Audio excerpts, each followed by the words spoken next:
Okay.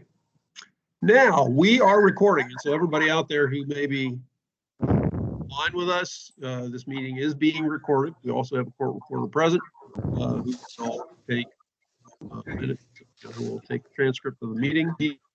But now, Mr. Chair, now we are recording. Everyone is present. Thank you very much, Mr. Richter.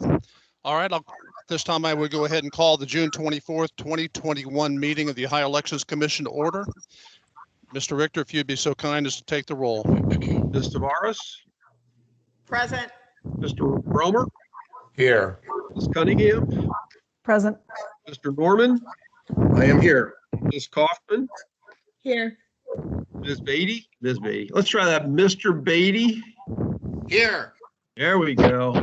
Chair Kreitz. Here. All right, with that, the first order. Everybody identified. Thank you very much. So we have all 7 members of the commission present. First order of business this morning is approval of the regular meeting minutes of May the 20th, 2021. I assume that everybody has received a copy and had an opportunity to review. Are there any revisions or changes to the minutes?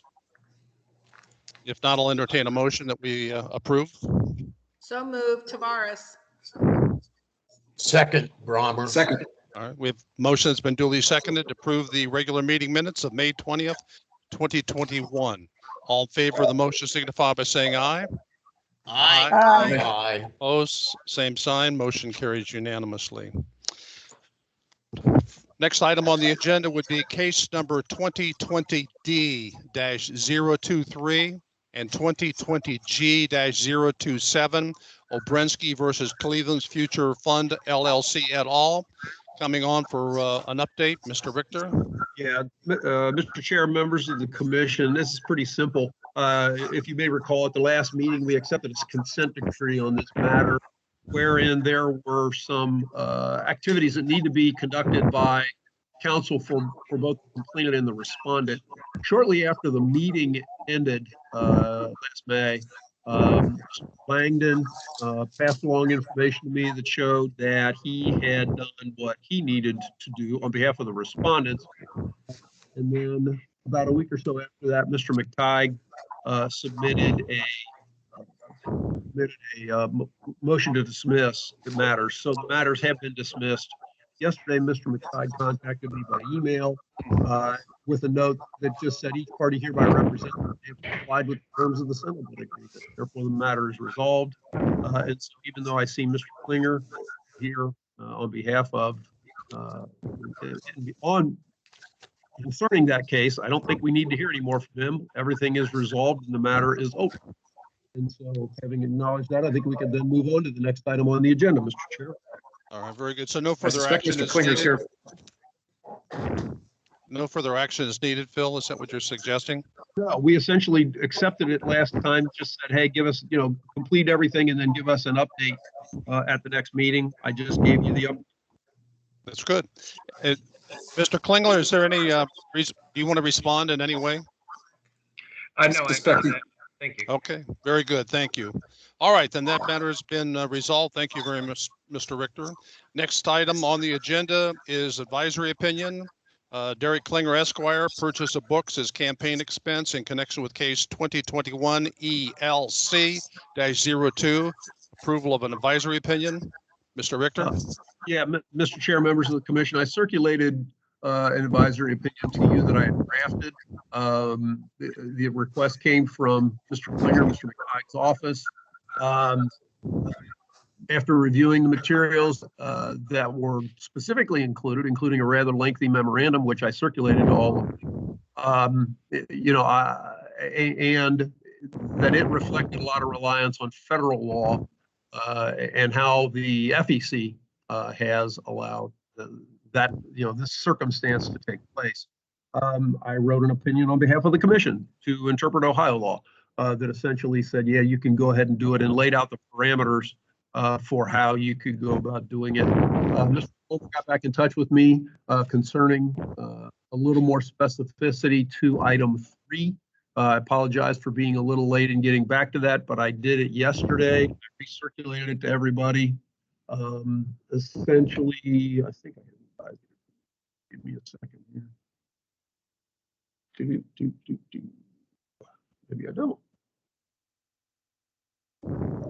Anyway, what I did was add a line that talked about there being only a few sentences with hyperlinks to specify what a limited amount of additional information was.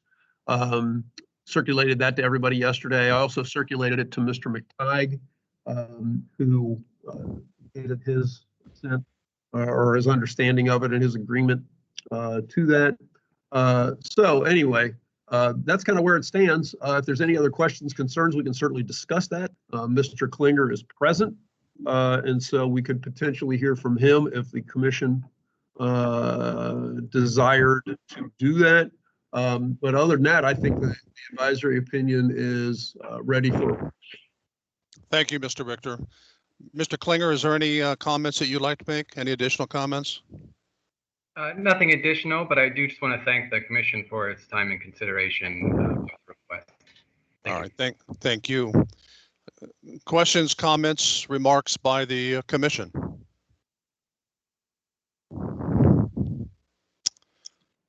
Hearing none, are we ready for a motion then? I would move, Mr. Chairman, that we approve the advisory opinion. Thank you very much, Mr. Bromer. Do we have a second to Mr. Bromer's motion? Second, Kaufman. All right, thank you, Ms. Kaufman. Further discussion on the motion to approve the advisory opinion? All in favor of the motion signify by saying aye and raising your right hand. Aye. Opposed, same sign. Motion carries unanimously. Thank you very much, Mr. Klinger. Thank you very much, Mr. Richter. Thank you. Thank you. Okay. Mr. Richter, let's move. You had indicated that you would like to go ahead and proceed to the group groupings, the group considerations, the individuals that are present for those. Have we identified them or begun to identify them? Phil, you're muted. Mute. You're on mute.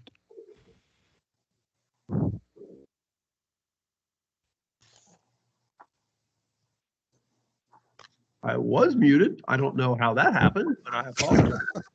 Not a problem. I am losing it, I guess.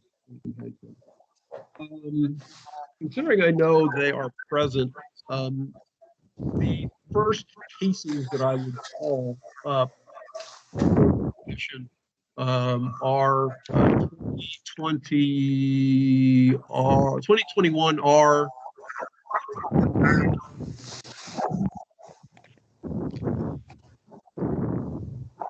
040 and 2020 R 2021 R 082. Phil, I apologize. I can't hear you because of the background. Yeah, I don't know what it is. I don't think it's me, but if it is. Yeah. Okay. Something got muted out there, hopefully. All right. Let's If try you've those not been- numbers again. If you've not been called before the commission, can you mute so we don't have to keep hearing background noise? There we go. 2021 R040 and 2021 R082. Dana Anderson, Friends-elect Dana Anderson, Patricia Ann Gray, treasurer. I know that both Ms. Gray and Ms. Anderson are present remotely.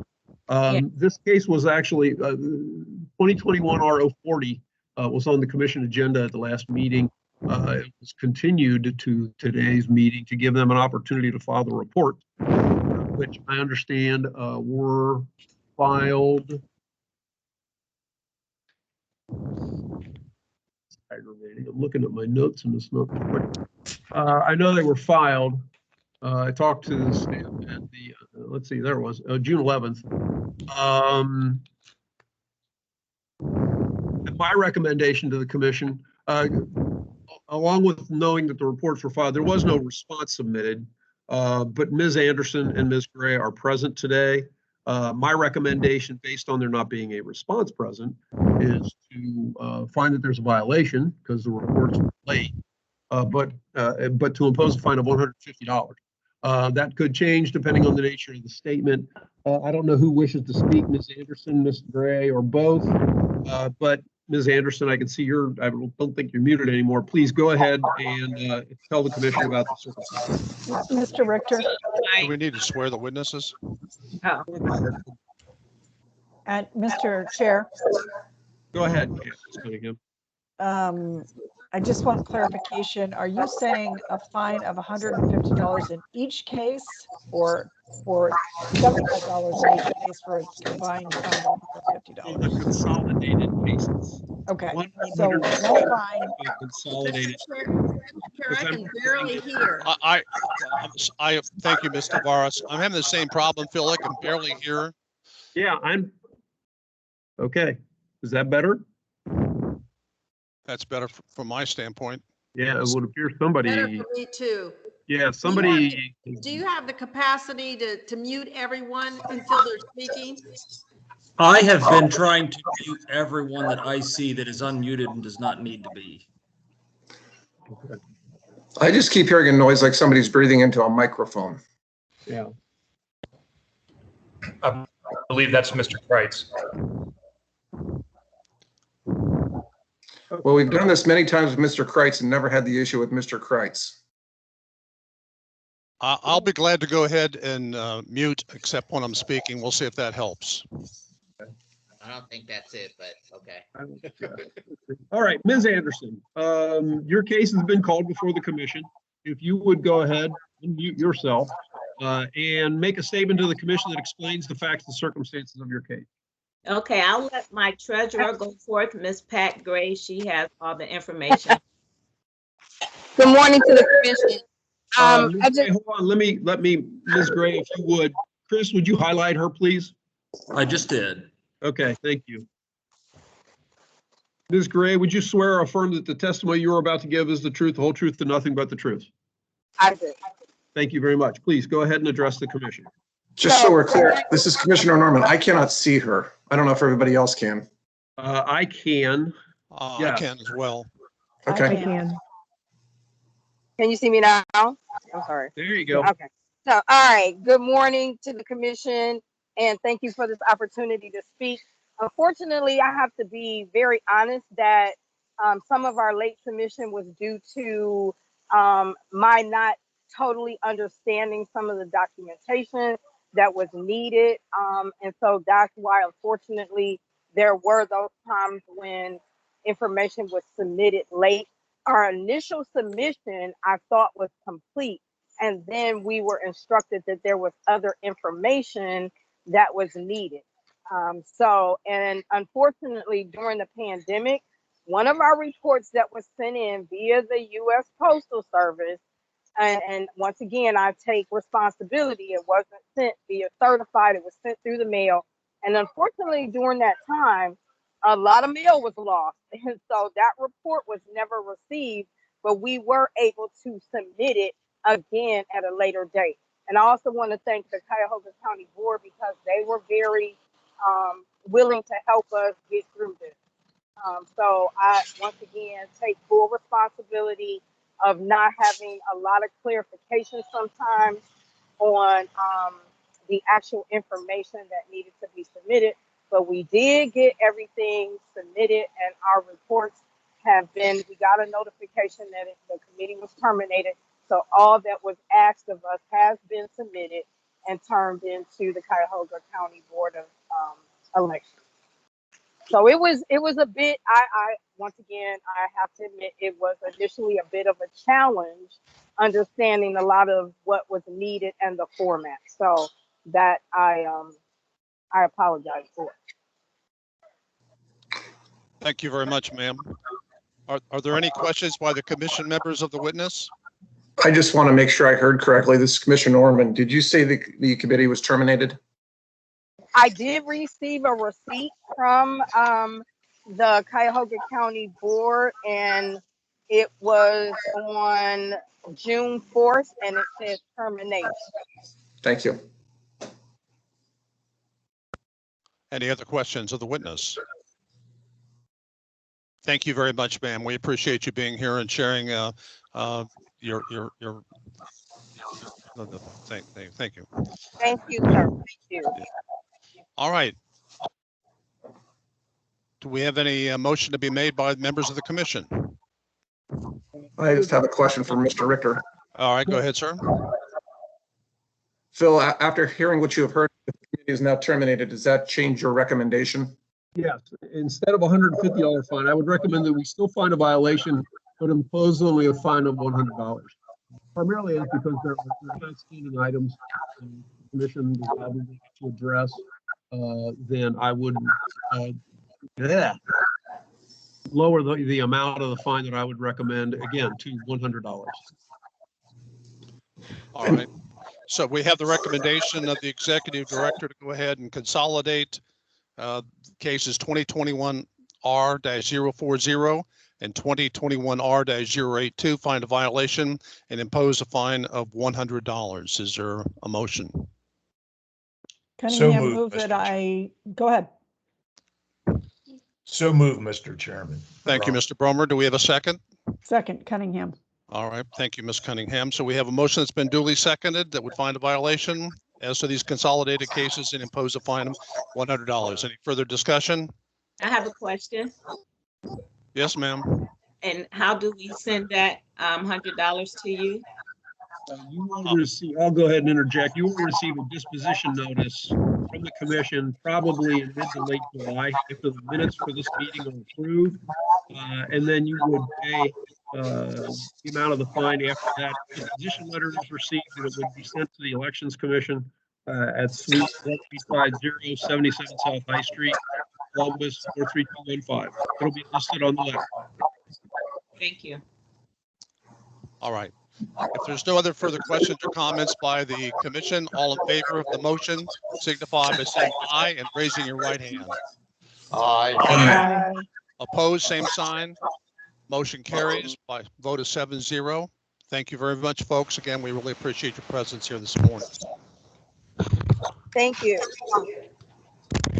Mr. Richter, next case. The next matter I would call up, Mr. Chairman, is case number 2021R-075. See the treasurer for that committee. Finding the case. Give me a second. The Friends of Brandon Nixon, Sheila Riggs, treasurer. This is for a failure to file the 2020 annual report. It's on the continued list because I did not have any indication that service had been made. I talked to the Lorain County Board of Elections earlier, asked for updates. They only gave me updates on a couple of cases that I had specifically requested, but the last I knew, this report had not been filed. Ms. Riggs, you can unmute yourself and be sworn if you want to give a statement. But if the reports have not been filed, we probably continue this matter or give you a chance to do that. But do you swear or affirm that the statement you're about to give is the truth, the whole truth, and nothing but the truth? Yes, sir. Please go ahead and address the commission then, Ms. Riggs. Good morning. Good morning. I was under the assumption that nothing else had to be done since Mr. Brandon was no longer filing for council going for council at large. What happened is we went into the Board of Elections and signed up all the paperwork. And then a few days later, Mr. Brandon decided that he was not going to run and that there was no action that needed to be done as far as my part, because we didn't receive any funds or anything from this. And so I was under the assumption that everything was done. I didn't know that I had to file anything if we didn't receive anything.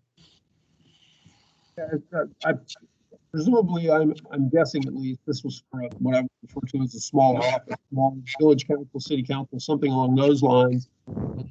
And if you created a campaign committee, you have to do something to terminate that committee. And that isn't necessarily always clear as you go about originally, submitting petitions, filing all the other paperwork about which we're speaking. And so, I'm guessing at least this was, he ran for Elyria Council in 2019, and you're being referred for not filing the 2020 annual. If no report was ever submitted, the board doesn't know that you wanted to terminate that committee. So my recommendation to you at this point would be to be in touch with the staff at the Lorain County Board, file either a letter or a campaign finance report that reflects the activity, as you stated. I'm sorry, I can't. Yeah, that is. I hope it's not me, but I don't think it's me because I'm in the middle of nowhere. I can hear you now. You're clear. Thank you. Anyway, be in touch with the Board of Elections.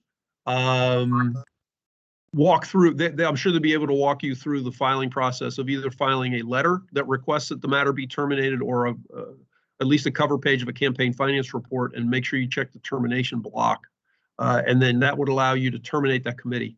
But, you know, even though he wasn't on the ballot, if you filed a designation of treasurer and created a campaign finance report, something has to be done to inform the board that that has been terminated or closed and that there's no other activity. And so, yes, especially based on your statement, that's what needs to be done. And so I would continue my recommendation that this matter be continued. Phil, I'm sorry, you broke up completely. I couldn't hear you. Okay, I was just going to say, the recommendation then, Mr. Chair, would be for you to go ahead and continue the matter. You have the ability to continue it, so I think the matter should just be continued, maybe to an August meeting. That's fine. What is the date in August for our meeting? Oh, I knew you'd ask that question. I wouldn't be prepared. I think it's August. Bear with me for a second. Come on, Kevin. August 12th is the August 12th or August 26th will be the next meeting. That would presumably give Ms. Riggs enough time to file those reports. Ms. Riggs, this is the chair. I'm sorry, everything is breaking up here. Did you understand what Mr. Richter recommended? He's recommending that we continue this matter until August the 12th. That's our first hearing in August. Is that adequate time for you to be able to get back with the Board of Election and to complete the paperwork that needs to be completed? So just to reiterate what he said, it was kind of muffled. I just want to make sure this is what I have to do. Sure. It's to go down to the Board of Elections and file a report requesting the termination of a letter terminating this. Is there a letter reflecting that you want to terminate the campaign committee, or a cover page for a campaign finance report? I think it's 31A. In which you're going to have to tell them you didn't have any money received or expended, and then make sure that you also say you want to terminate the campaign committee. Okay, got you. Yes, and then August 12th or 26th will work. Absolutely. Okay. All right. All right, then let's go ahead and do we need to take an action on this to continue to August the 12th? You stating it, Mr. Chair, is sufficient to continue a matter. All right, well, we'll go ahead and continue your matter then, ma'am, until August the 12th. And in the interim, if you have any questions, if anything comes up, you've got a problem, get hold of Mr. Richter, and we'll try to address it so that we can help you out and hopefully be able to conclude this thing in August, okay? Okay, a couple more questions for you. Where do I send this letter after I receive it, or do I have to do anything after that? Mr. Richter? Phil, you're muted. You're muted.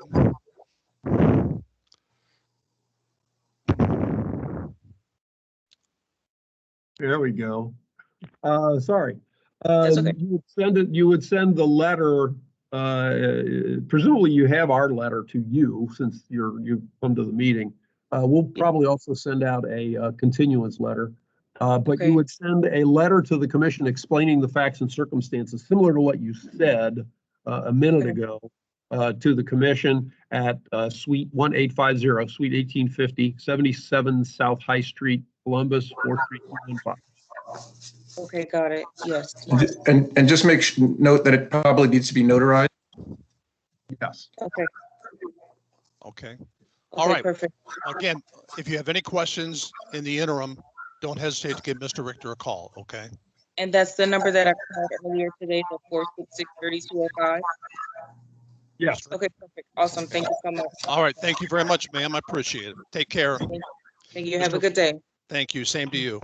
Mr. Richter, next case. The next case I would call, and I think I see two people in a block who are identified as Katie and Kenny, and I am assuming that they are involved with case number 2021R-076. 076. 076.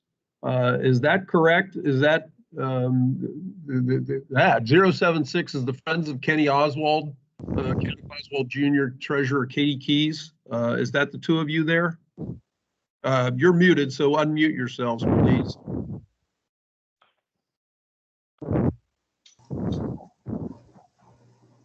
Good morning. There we go. Still, your folks are still muted.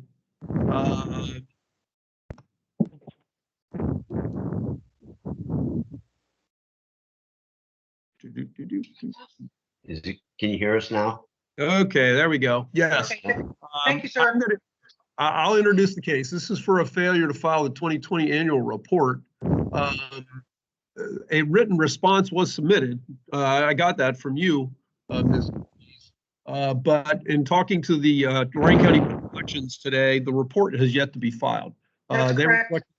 They reflected to me that the last report, bear with me, I'm going to look at the email that I got from Ms. Muth.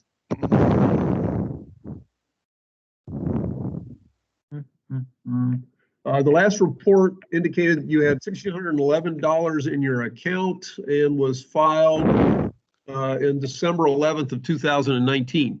And so the board, you didn't file the 2020 annual report. You need to file your reports with the Board of Elections. And similar to what I just said to the lady in the last case, take care of dealing with the Board of Elections first, file your reports there, and we can continue this matter to a later date to give you some additional time to go ahead and file those reports. I'll be glad to try and answer any other questions you may have at this point, but according to the board, they're waiting for you to file those reports. That's correct, and it's totally my fault. I can't balance that account. I did go in and speak with Ashley after I had been vaccinated because Can we hang on just a second? If you're going to testify before us, I think we. Yeah. Thank you, Mr. Norman. I apologize. If you would please swear or affirm to tell the truth, the whole truth, and nothing but the truth. I swear. I swear. Thank you. Okay, now go ahead. I did go into the Board of Elections and speak with Ashley, and she gave me some pointers, and I have never done this before. I never did it in all the years I went to school, but my dog ate my note.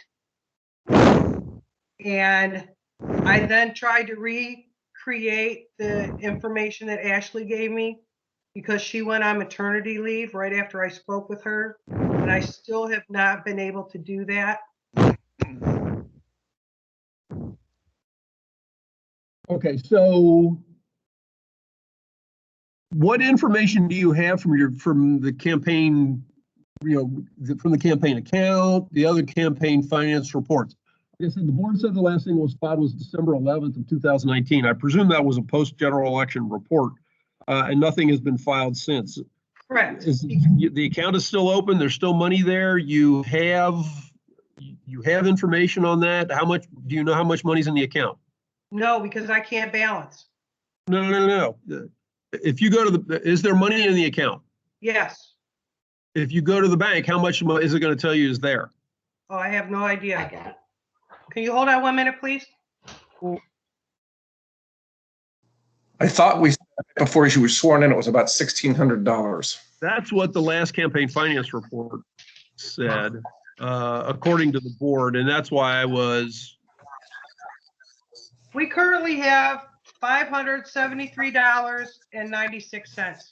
Okay, and so what you're telling me at this point is you can't figure out where that approximately $1,100 went or what it was used for. Is that correct?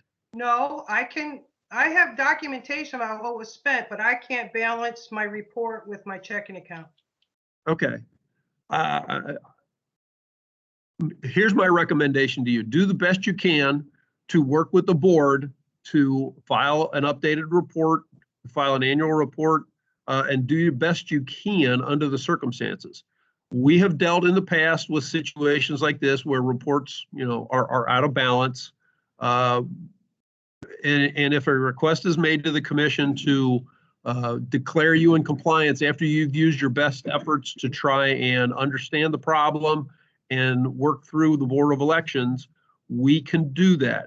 But at least initially, I would encourage you to go down to the board, talk with them, walk through them with the information you have, figure out how much you're out of balance, and then we can help you from there when we call this case back before the commission. Do you believe you'd be able to get that all done and back to the commission by early August, or will you need more time Oh, than that? no, that, if they can help me try and balance it, I've never had any problems. I did campaign reports for 30 years and I never had this problem, ever. Okay. I would recommend when you go to the board, you take invoices or expenditures so you can help ferret out where the discrepancy may be. Yes, Yeah. sir. Take everything you can and go to the board, do it as best you can. And then, Mr. Chair, I would recommend that you continue this matter too until August 12th. We can call it back at that point. And then, you know, if they still have a balance issue, we can deal with that.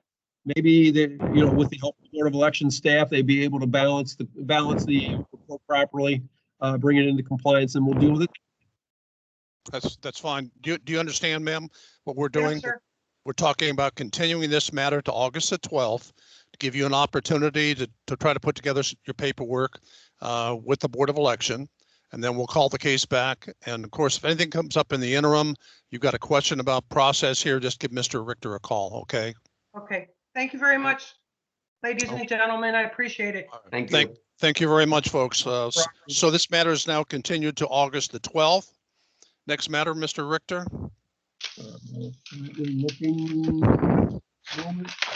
If I read the person present properly, the next case I would call before the commission is 2021R-105. Elect Angie DiBernardo. Angela DiBernardo, I believe, was present. The report was filed. It was effectively a day late. A response was submitted. I synopsized that and sent it to you in one of my ICWs. My recommendation to the commission is to find a violation, but for good cause, not impose a fine or refer the matter for further prosecution. Ms. DiBernardo, if you would like to further address the commission, I can swear you in. You can make an additional statement. And she's muted. Yeah, I noticed. I'm not muted. I thank you very much for hearing my case. If you don't need an additional statement from me, I don't need to offer one, but I'm happy to do so if you'd like to. If the commission members have any questions, we can go from there, but they have my recommendation. All right, thank you very much, ma'am. Are there questions by the commission members? If not, then I would entertain a motion that we find a violation, but for good cause, not impose a fine or refer the matter for prosecution. Is there a motion? So moved, Kaufman. Second, Norman. All right, we have a motion been duly seconded to find no violation, or excuse me, to find a violation, but for good cause, not impose a fine or refer the matter for prosecution. Questions or comments by the commission members? If not, all in favor, signify by saying aye and raising your right hand. Aye. Opposed, same sign. Motion carries by a vote of 7-0. Thank you very much, ma'am. We appreciate you being with us this morning. Thank you. Excuse me, Mr. Chair. What was the case number on that? 2021-105. Did you hear that, Otto? I did. What was the last part? 105. Okay, thank you. Sure. Go ahead, Mr. Richter. Next matter I would call before the commission is case 2021R-107. Dronette, as I presume it's Dronette, could be Dronette, for District 10. Danielle Dronette was the candidate. I believe she's present. She did submit a response. The site was filing her campaign finance report. It was filed on March 26th. My recommendation is to find a violation and to impose a fine of $50. Ms. Dronette, I could have you sworn if you'd like to make an additional statement to the commission. I'm sorry. Would you mind saying that again? You froze. No, not a problem. My recommendation to the commission is to find a violation and impose a fine of $50. Okay. If you would like to make an additional statement, I can have you sworn in and you can make a statement. No, I'll take the $50. All right, thank you very much, ma'am. All right. Hallelujah. Recommendation of the executive director is that we find a violation and impose a fine of $50. Is there a motion to that effect? We've had a hallelujah. All right. So who made the motion? Nobody yet. I'll move. Yeah, Scott was commenting on the side, I think. All right. So move, Norman. All right, so Mr. Norman has made the motion to go ahead and find a Tavares violation, second. impose a fine of 15. Ms. Tavares is the second. Further discussion? If not, all in favor of the motion signify by saying aye and raising your right hand. Aye. Opposed, same sign. Motion carries by a vote of 7-0. Thank you very much, ma'am. We appreciate you being present with us this morning. Thank you too. Have a great day. You too. Next case, Mr. Richter. Mr. Chair, I'll ask Mr. Hughes if he has any more information than do I, with working through here. Those were the cases, those are the persons that I recognized for cases that would be on the group recommendation list. Mr. Hughes, do you have anybody else that would be affiliated with a particular case? I have not. I have looked through the attendee list and I have tried to run them across, your ICWs, and I have not been able to match any others up. So that's all I have. Okay, thank you. That was my case as well. I guess what I will say, Mr. Chair, is if there's anyone else out there who is present before the commission on a case that was referred to us by a board of elections, and would be on what we refer to as our group recommendations list, I would ask you to unmute yourself and speak up at this point, or else we'll go to the next case that is on the commission's working agenda or the commission's agenda. Is there anyone else out there? Apparently not. All right, then let's go ahead and move on to the preliminary reviews. Yep. First matter is case 2021G-003, Hubei versus Bainbridge et al. Mr. Chair, Ms. Cunningham. this is Commissioner Cunningham. I have to recuse myself from this case. All right. Thank you very much, Ms. Cunningham. Anybody else? Can we have a brief discussion? I know one of the people out of the listed, and I had a discussion with Mr. Ricker. Do I recuse myself just from that one specific person from the entire group? And my concern is getting the shotgun approach, and we have to recuse ourselves from all of them. Well, we might be in a predicament as far as the commission is concerned. Yeah, and when Mr. Norman, I encourage Mr. Norman to raise the issue because my inclination would be similar to what Ms. Cunningham did in terms of, a recusal from the matter altogether, essentially. But it's not a discussion that we've had in the past, and mainly because we haven't had a case like this with so many different respondents. And I encourage the discussion, at least, to see if if the commission was amenable to recusal on one particular case and not necessarily the whole thing. Again, I think my recommendation would be if you have a sufficient conflict with one person that could taint your ability to review the matter in total, then I think the expectation would be that you recuse yourself from consideration of the matter in total. But if there's just one individual, and otherwise you could honestly and professionally review the matters before us, I'd be inclined to say, we'll separate out various individuals, look at it that way, and then recuse as appropriate.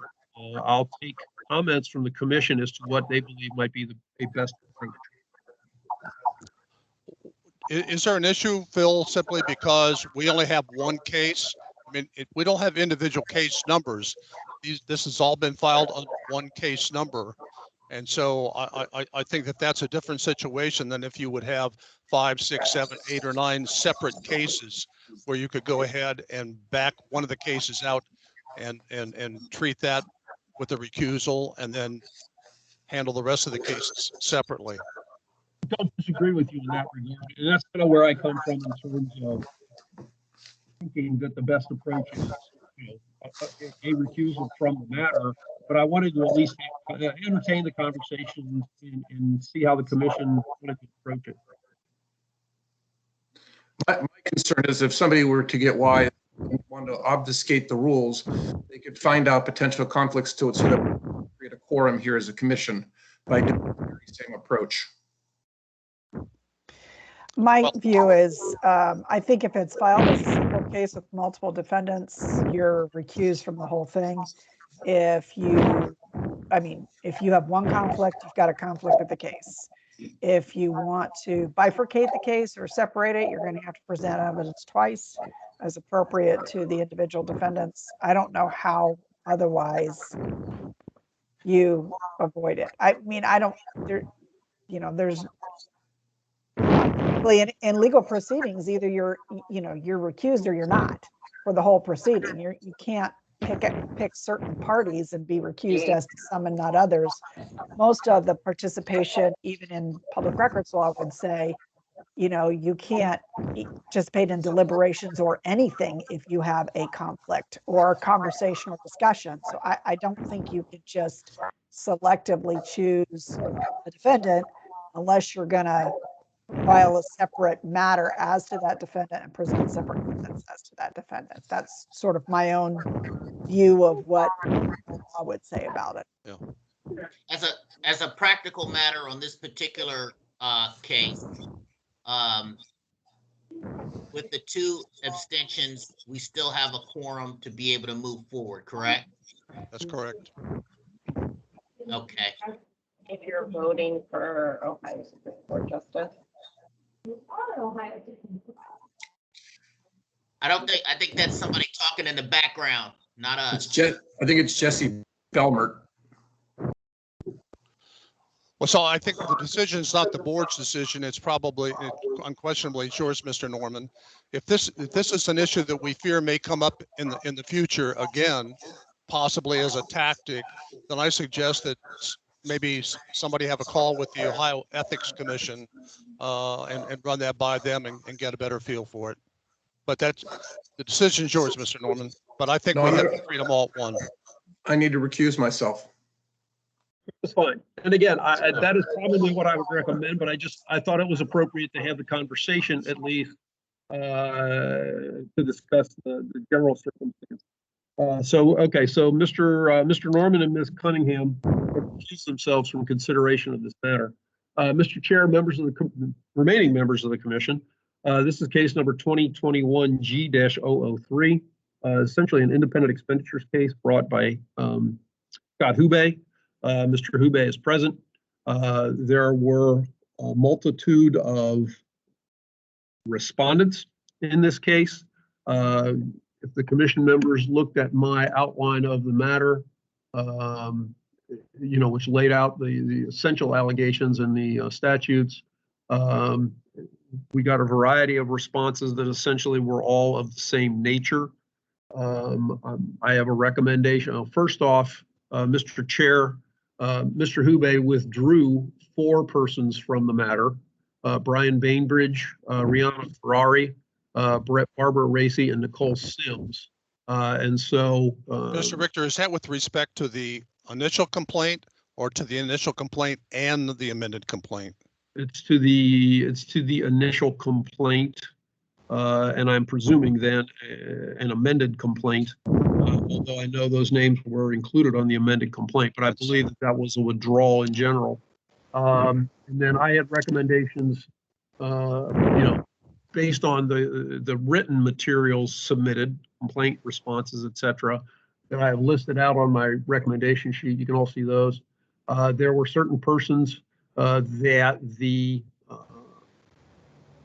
in looking through the file, we had not received notice of that they had been served.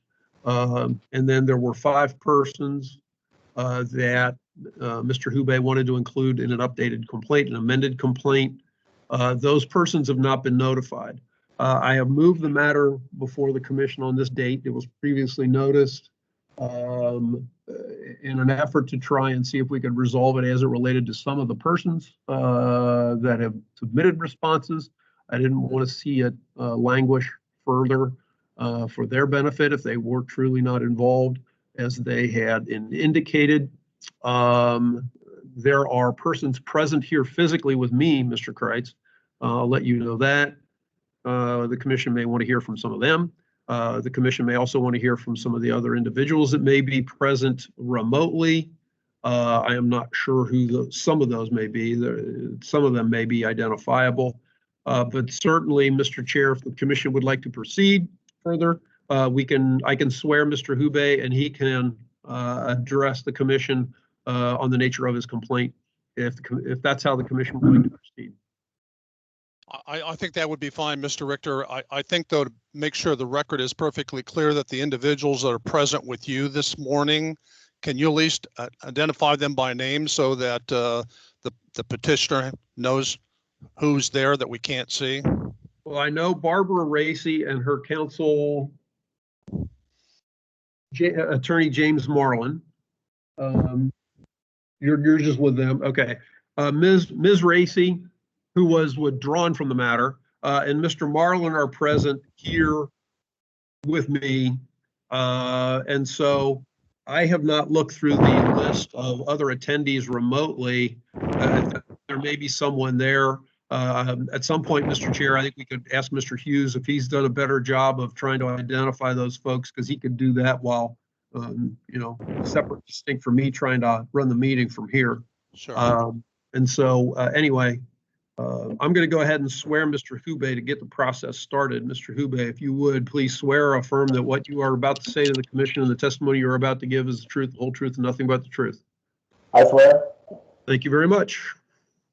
All right, good morning, everybody. First of all, I'd like to thank the chairman, members of the commission, and Mr. Richter for your time today, as well as everybody else. This complaint involves a mail piece, in short, without a disclaimer, that aimed to do two things at the same time. It aimed to convince voters to vote against certain political candidates. In this case, it was incumbent members of the Upper Arlington Board of Education. And then secondly, also vote against the Upper Arlington school levy. As we all know, under Ohio law, with very limited exceptions, disclaimers must be placed on political or ballot issue communications so that the recipients of those communications can know who's behind that messaging. This complaint was filed against members of a Facebook group. If you're looking for background on why the respondents that were originally listed were listed, called the UA Education Coalition, in the hope that it would result in members of that group admitting to their involvement in the communication and promote the enforcement of state law on the use of disclaimers, not only for the benefit of Upper Arlington residents, but also for the benefit of all Ohioans ultimately, because the disclaimer law exists under Ohio law for a very good reason. And we want people to put disclaimers on their communications for very good reason. This was brought with the Elections Commission. There's unfortunately not a good way to do this other than to say, here are the people on good faith that we think could have been involved.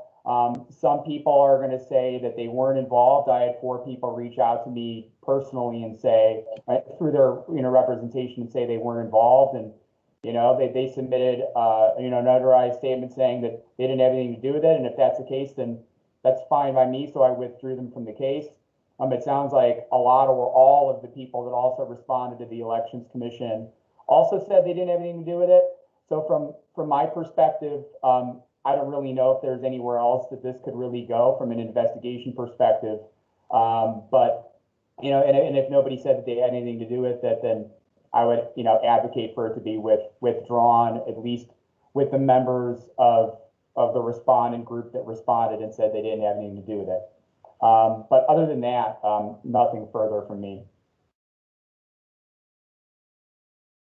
Thank you. Mr. Richter, do you have any questions of Mr. Hubing? I don't at this point. No, I don't know whether any of the other commission members may.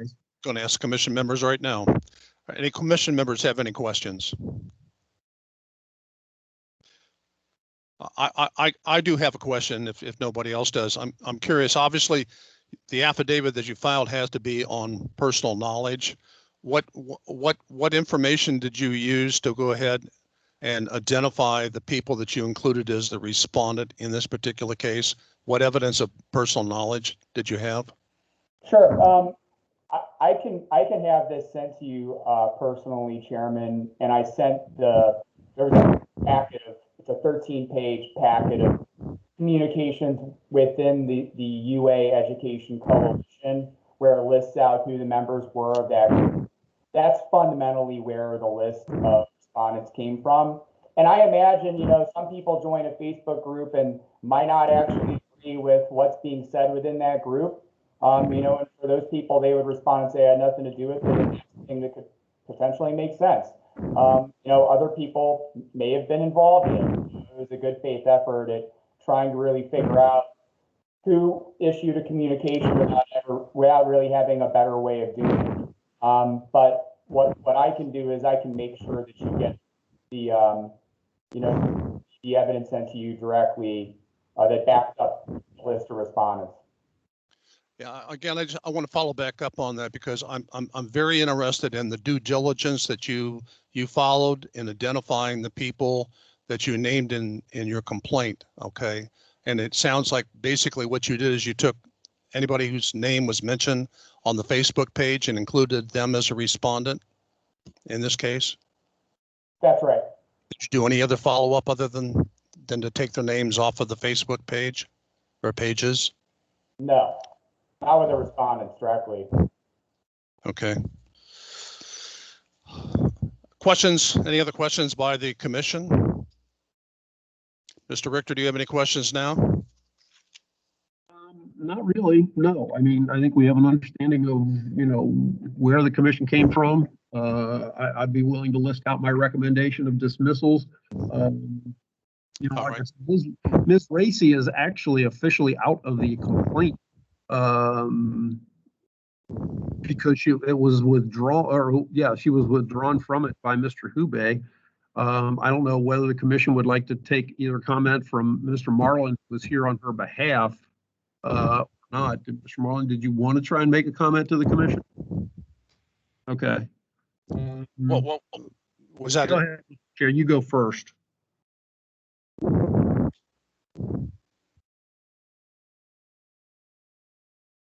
Is Mr. Marlin going to address us? He said he wants to. I just, I'll give him an opportunity to do that. He can take my seat here before the commission and go ahead and address the commission. But I thought you were going to say something, Mr. Chair. No, I was saying go ahead with Mr. Marlin. Okay. Mr. Marlin, if you'd like to come over and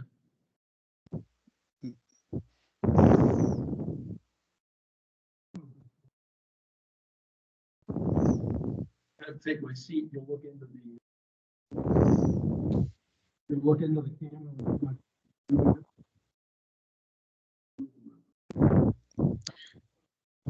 Good morning, Mr. Marlin. Good morning. You're here in your capacity as an attorney representing whom, sir? I represent Barbara Racy, one of the original respondents in the case. All right, sir. Thank you very much. Go ahead and proceed. All right, my purpose here, obviously, we've seen what's happened. 7 people joined in an original complaint, totally unethically by Mr. Hubei. If he has the absolute audacity to say it was ethical, I would suggest he discuss that with disciplinary counsel.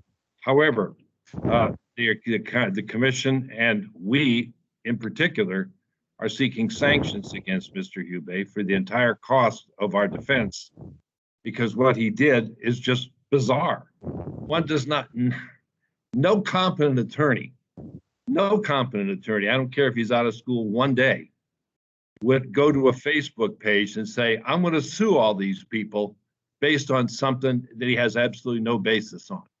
He's supposed to have knowledge. He can sue John Doe's, he can do investigation, as we all are supposed to do. This guy did nothing.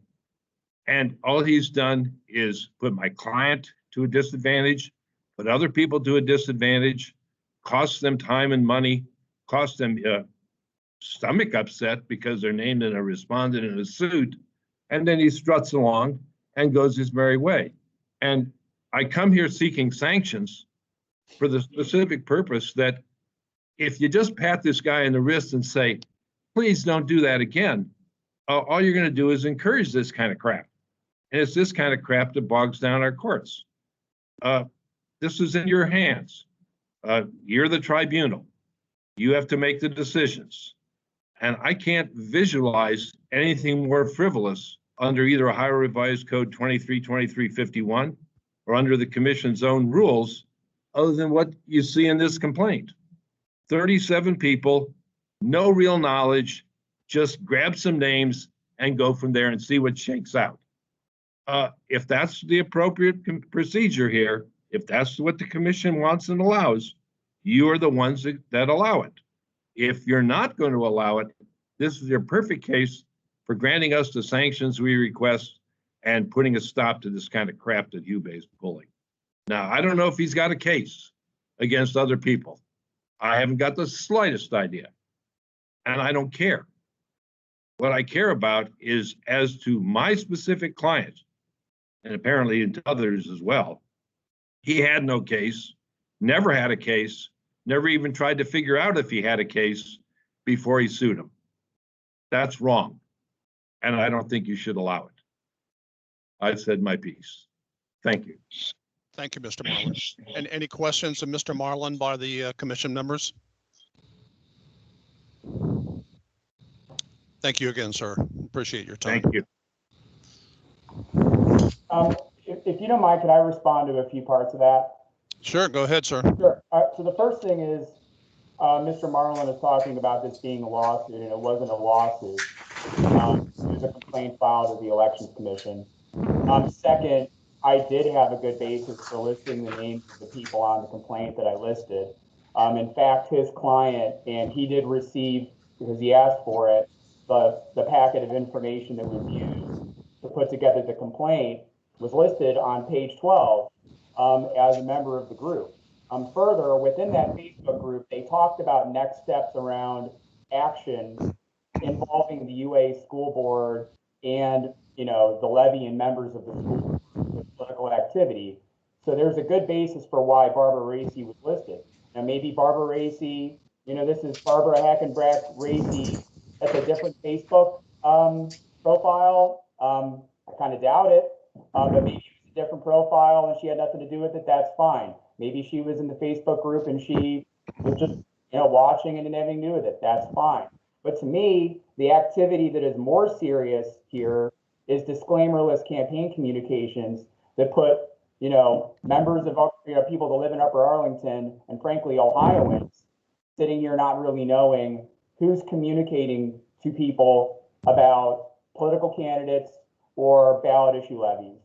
And, you know, what this is about is making sure that, you know, people in Ohio and certainly in Upper Arlington are on notice that if you're put out political communications, just say who you are. And to me, that's the policy that I think really needs to be focused on by the Elections Commission and why the complaint was brought. Thank you, Mr. Hubey. Any questions by commission members of Mr. Hubey? Yeah, I do, Mr. Chairman. Go ahead, Mr. Bromer. As the complainant, I understand. I saw the document that was put out, and I saw there was no disclaimer on there. I guess what I need to hear from you is, what did you rely on other than this Facebook page to determine that these 37 people were responsible for originating that document, perhaps even paying for that document? What proof did you have to make that claim?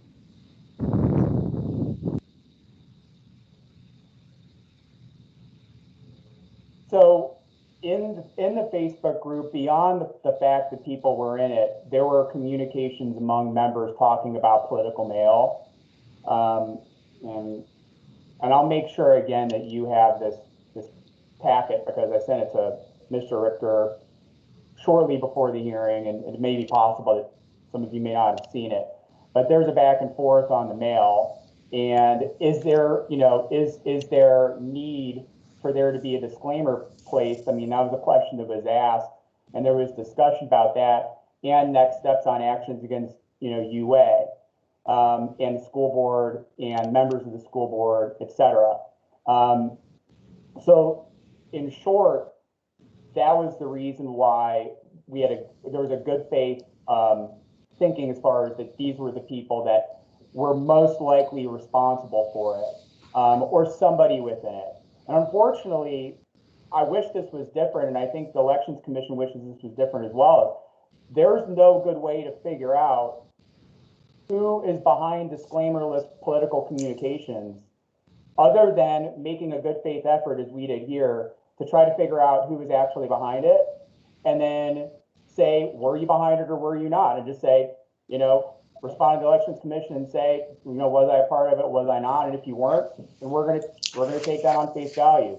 And you know, that's what's happened here. You know, we had people say they had nothing to do with it. Do I personally believe that? I'm not sure. But you know, people responded with the responses that they said. So it is what it is. Well, for the record, Mr. Hubei, Mr. Richter did send that email out this morning about 8:24, containing those series of emails from various people that you list. But you have no firsthand knowledge other than that any of these people, these 37 folks you named, paid for any of this, wrote any of this, other than those emails that you're now relying on. Is that correct? That is correct. But what I would ask is if there wasn't a way to try to get to the bottom of this, and this is a larger question, I think, for the Elections Commission on disclaimer enforcement, what would the Elections Commission suggest for how we investigate these things to make sure that people aren't free to just send out disclaimerless campaign communications? Because if there isn't a good way for this to be investigated and figured out, then how could the state law even be enforceable?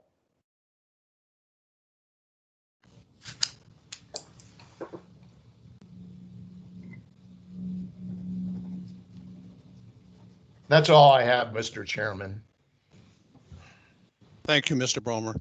So, Mr. Hubei, based upon what you just said, and please, I'm not trying to put words in your mouth. I want to make sure I understand. You made no effort beyond the Facebook by way of investigation to determine who had engaged in the conduct that was the subject of the petition, the complaint that you filed. Is that correct?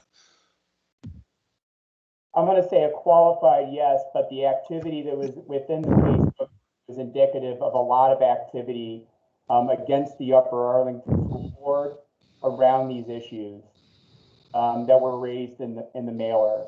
So while that was the basis for why the names that were listed on the complaint were listed, it's more than just a Facebook group. It's a group of people that were meeting and working, and clearly there was a group of people that put money behind this mailer and sent it out. So yeah, I would say yes, but a qualified there's a yes. lot to that. Excuse me, I have a question. Go ahead, sir. And excuse me if I did not glean this from the content. This particular Facebook group, was it in existence prior to these particular issues that the mailers were on? Do you understand my question? So did the Facebook group exist prior to this issue? And in reading, I wasn't exactly sure if this was the 5-day issue or another issue. Did this Facebook group exist prior to these issues being raised at all? I'd like to, if you don't mind, I would like to circle back and make sure that I get you a completely correct answer on that to the best of my knowledge. So I don't want to answer that at this time because I don't want to say something I'm not sure about.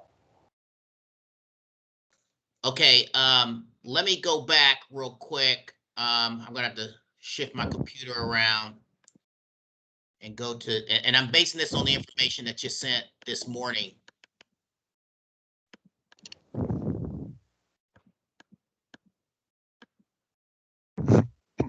Okay, so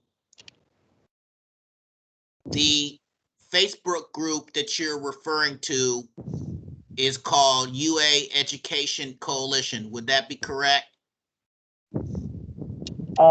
Yes. At one wait, hold on. Just yeah. So that's the one you were referring to. And so I'm asking, was that Facebook group formed prior to these particular issues that were the source of the mailers? So if if you, so two things on that. First, is in the information, there was, and it may have been that the group was renamed, but it said UA parents looking for 5 days in a physical classroom for the 2020-2021 school year. That's dated October 14th, and the mail piece, it was on or around October 28th. So my understanding, based on the dates in the evidence, is that there was communications prior to the mailer going out, which would tell me that there were people that were, communicating, working together to do potentially do something, and as part of the good faith reason for why the respondents were listed.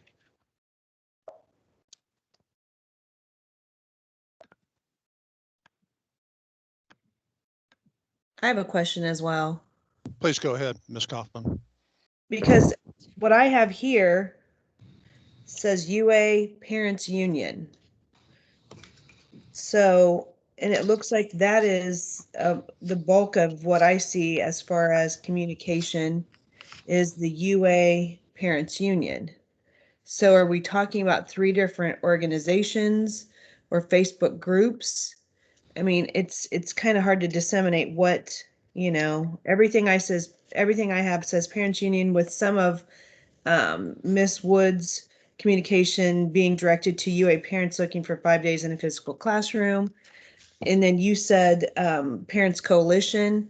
I guess where are we looking for where these postcards were paid from, or these mailers were paid for?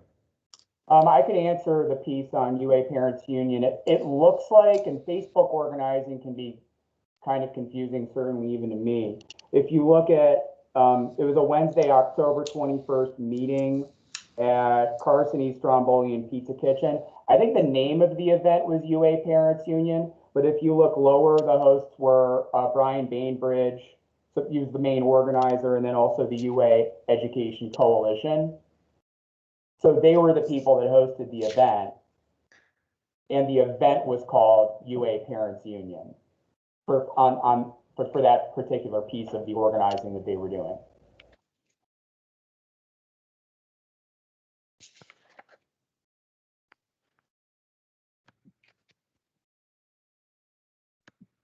Any other questions by the commission?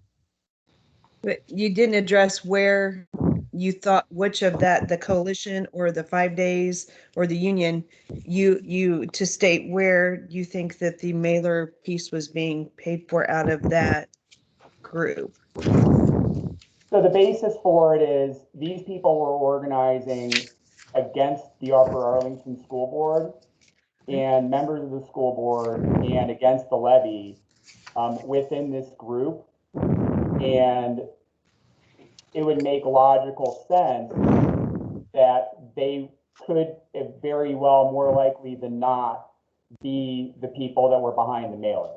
So when you look and you see the names listed in the group, that's the reason why those people are listed. And again, if people were in the group and they had nothing to do with it, they said they had nothing to do with it, perfectly fine withdrawing them from the case, as I did with 4 of the names where they reached out to me personally and said I had nothing to do with it, and they were withdrawn.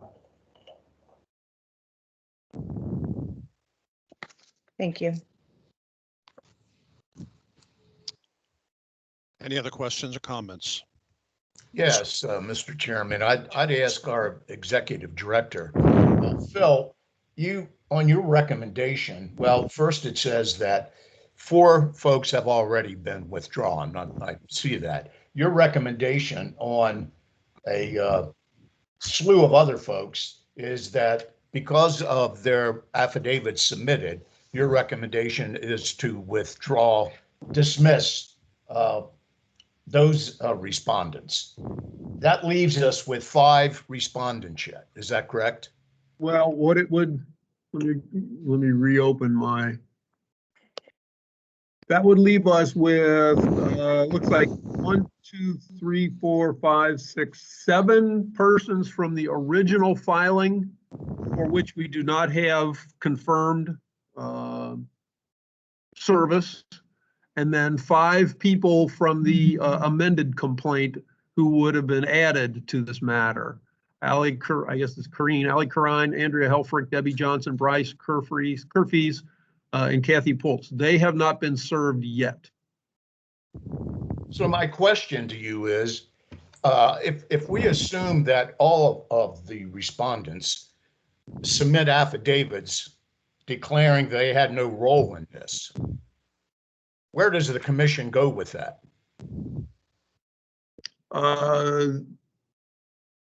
If we had gotten responses from everyone at this point and all had been served in the circumstance about which you're requesting, Mr. Bromer, my recommendation would be to dismiss them all and to dismiss the complaint, essentially.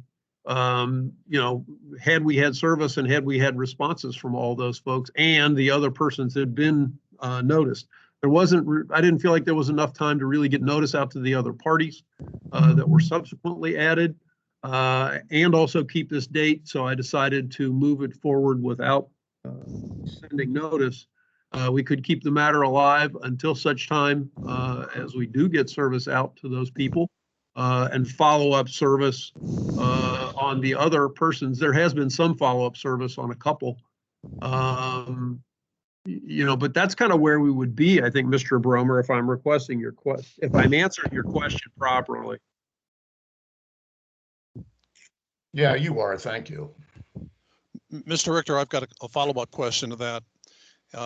In the event that we dismiss the complaint, at least as to, it looks like approximately, 30 people, based upon their responses, there have been various motions or requests for a finding of frivolous conduct and sanctions. What's your position on that, sir? It's certainly something that I think is, it's not something that I generally encourage the commission to do. But under this set of circumstances, Mr. Chair, it's certainly something that I think this commission should consider. As it relates to trying to see how this thing should go forward and where it came from, I guess, as much as anything. I appreciate Mr. Hubei's comments. Since the disclaimer law was changed, as it was back in 1995, since that time, I have had the, I don't know if I want to say unfortunate position, but the position of indicating to people that, there are challenges with if a piece goes out without a disclaimer on it that make it difficult to identify responsible parties. While I certainly would say I wish it were different, wishing it does not make it so. And that's the manner in which the General Assembly changed the disclaimer law, 25 years ago. Ohio has been living with it that way since. Because an individual has an ability to remain anonymous and not put a disclaimer on literature. And that's one of the challenges that this commission has faced for a number of years. And Ohio has allowed to occur mainly because I'd say it was required to do so by the Supreme Court decision in the McIntyre case. So this is not something new and different. It's a challenge. It is difficult. It can be a royal pain, but that's the way the law reads. And unfortunately, I've had to talk to a variety of people over the years on the subject of trying to ascertain a person or persons responsible for a piece of literature before filing a complaint. I'll add too, Mr. Chair. I'm looking at it. Mr. Hughes brought to my attention. There's a person who was present who has raised their hand, wishing to speak and address the commission as a respondent. I also understand Mr. Bry would like to respond as well, as he represents someone that is before the commission on this case. So I don't know how you would like to proceed, Mr. Chair.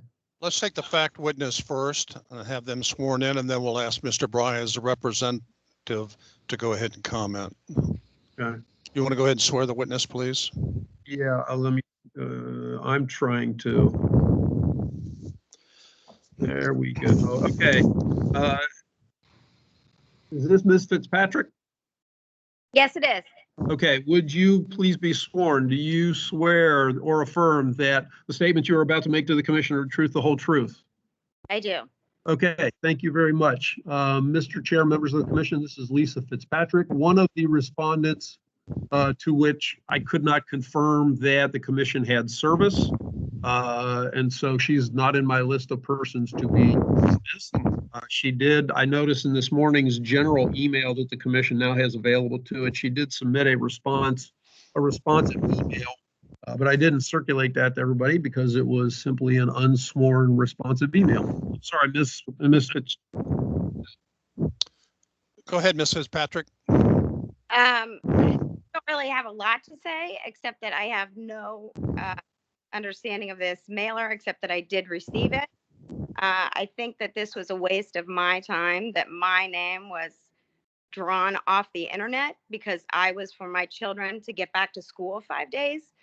And I think it's a bunch of crap, honestly. I hate to say that, but I don't think that you can just take people's names off of the internet and throw it out there and say these people committed some crime, which I understand you can't do this, but you also can't just take people's names from a Facebook group or any other kind of group, which I'm not even on Facebook anymore.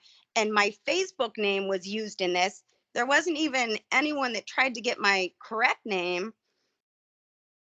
I'm completely innocent of this mailer thing that got sent out.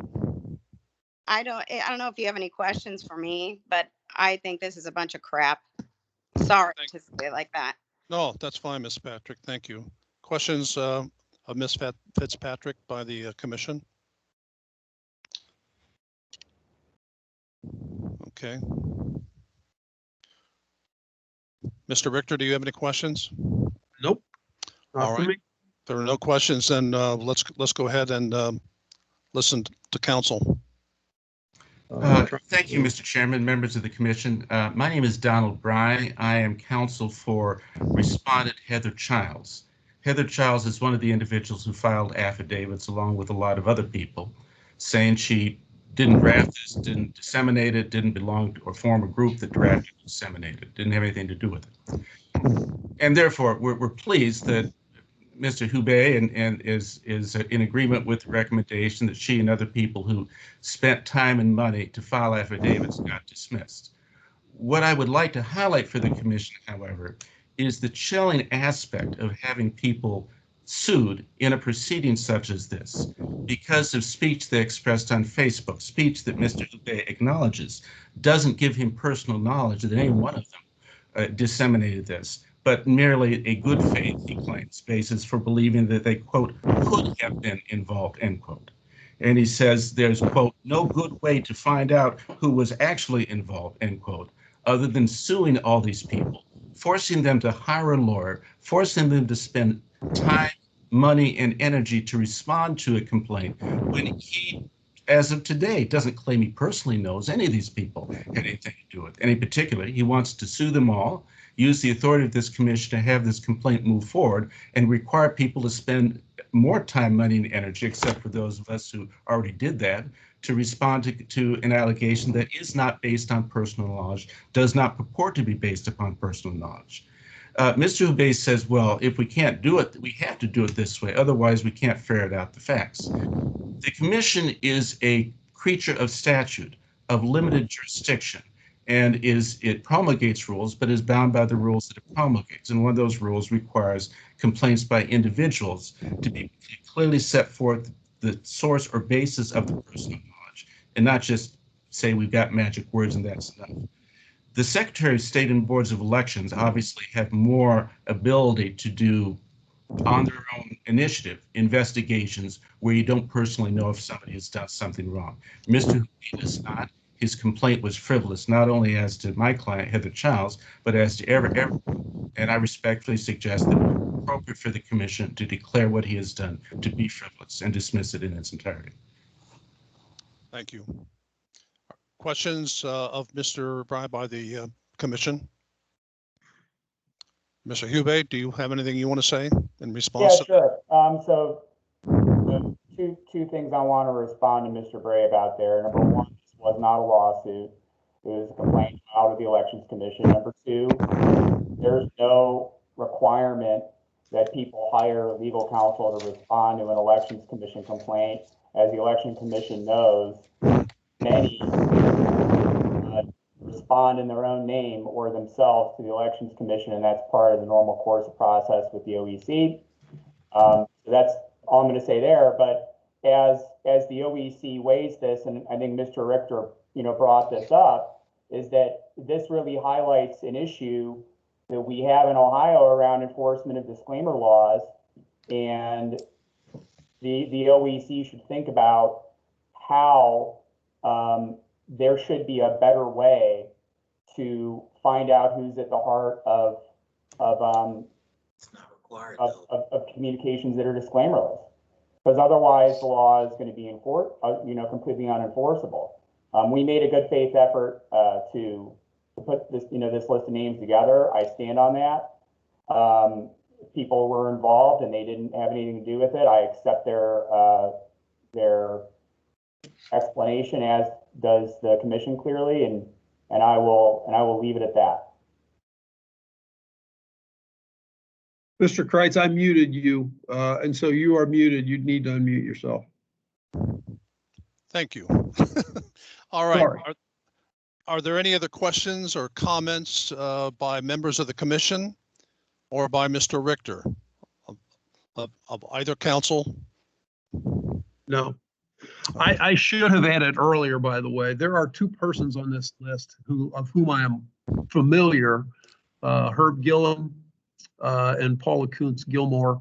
Mr. Gillen actually coached my son in baseball in the 7th and 8th grade at Jones Middle School almost 12 years ago at this point. Ms. Gilmore's daughter is in the youth group I work with at my church, United Methodist Church. I don't believe that those relationships are such that they would obligate me to recuse myself from consideration. I'm not a voter anyway, but I am comfortable with the recommendations that I have made across the board as it relates to all these matters, even though I know those persons. Thank you, Mr. Richter. So what you're saying is, while you have knowledge and know two of these people, that there's nothing in those relationships that would prevent you from being fair and impartial in any recommendation that you might make to the commission. Is that correct? That is correct. Okay, very good. All right, Mr. Richter, your thoughts on where we go from here? Well, certainly we have heard arguments concerning whether this matter should be declared frivolous or not. That's a determination the commission can make. I would not totally discourage it, but I am not one that generally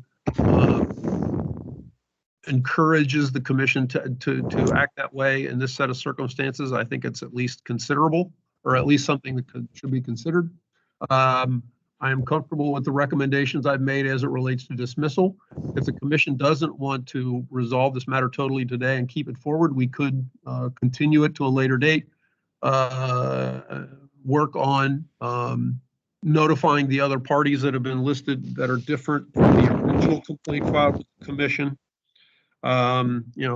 Those determinations are up to the commission, but I would certainly encourage at least the dismissal of all those parties that I have listed. I guess I would then, considering she made a statement this morning, I would add Lisa Fitzpatrick to that list of persons as well.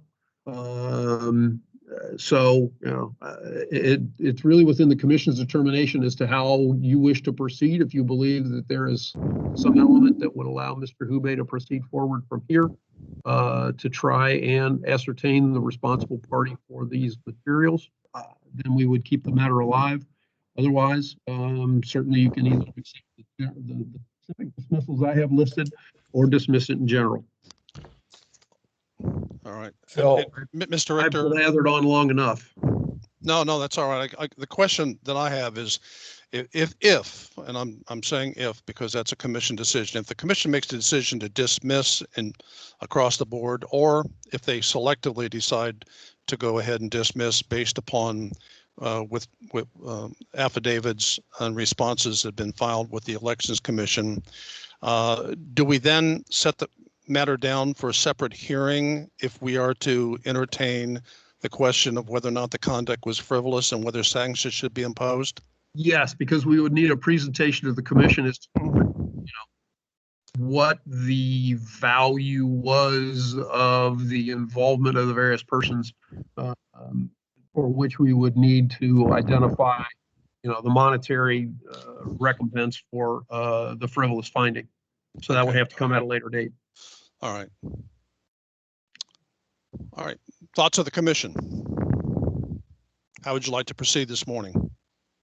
Mr. Chairman, I think it's clear that the only thing we know for sure is that a flyer was put out, did not have a disclaimer on it. Beyond that, we don't know anything else. We don't know who originated it, who paid for it. None of that has been brought before this commission. The other thing we know is that the complainant himself has withdrawn 4 names from his original complaint, and that the executive director, based on the affidavits submitted by many other folks, and I read those affidavits, and they were vehement in their denial of having anything to do with this. We do know that happened. And so based on all that, I believe this case in its entirety should be dismissed. Thank you, Mr. Brummer. Other commission members? Mr. Chairman, this is Commissioner Tavares. While I agree with Mr. Brummer's recommendation, I do have concerns about what this means for any Joe or Jane out there who decides to just, fight against an issue or a candidate and there's no attribution. The disclaimers were supposed to be there for a reason. You should know who your opponents, so to speak, are and who is saying X, Y, and Z, because as a voter, you want to know what credibility that entity, that individual has, and what perspective they may be bringing to the table. So disclaimers were always one of the hallmarks of campaigning in an election. Who's supporting this? Who's funding it? In this case, I definitely agree with Mr. Brummer that if we don't have evidence that individuals were in fact involved, then yes, they should be dismissed. Thank you, Mr. Tavares. Anyone else? All right, then do we have a motion?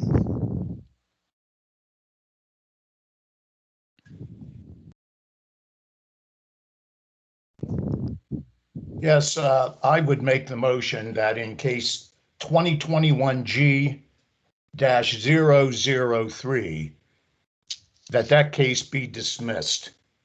All right. We have a motion to dismiss case 2021G-003. Do we have a second? Mr. Chairman, before I make a second, a question of the executive director. Go ahead, ma'am. If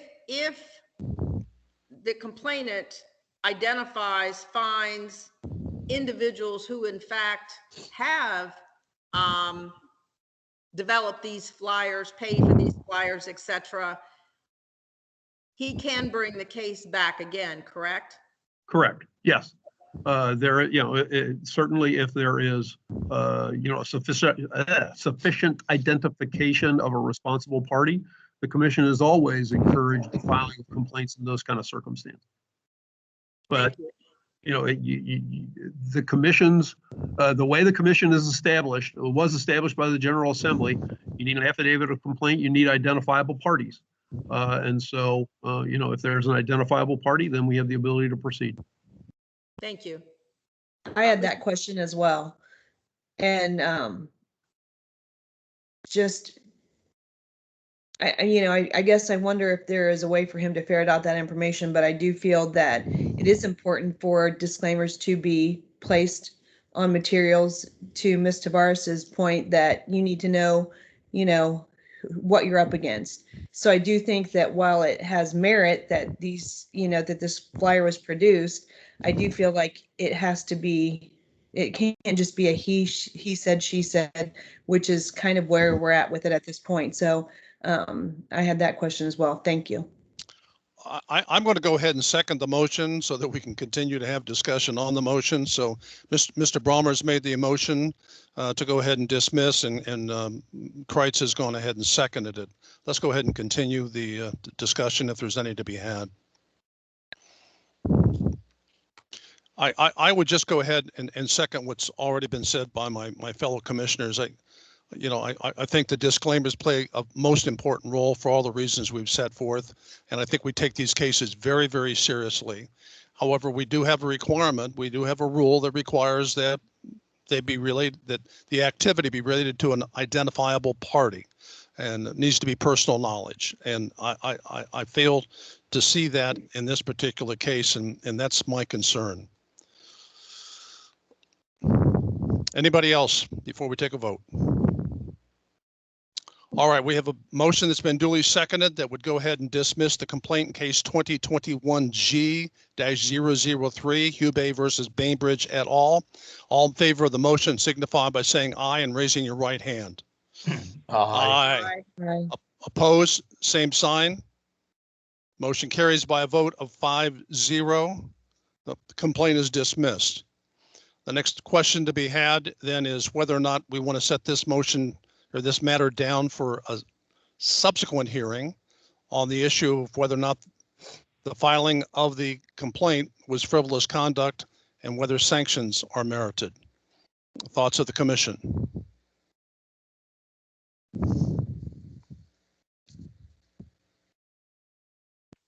Mr. Chairman, this is Commissioner Tavares.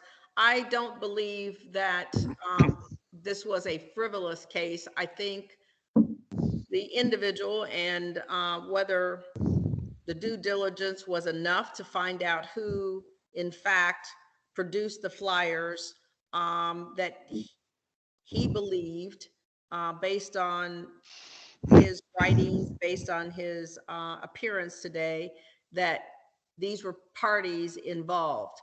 Do I believe he did it, maliciously and frivolously? No, I don't.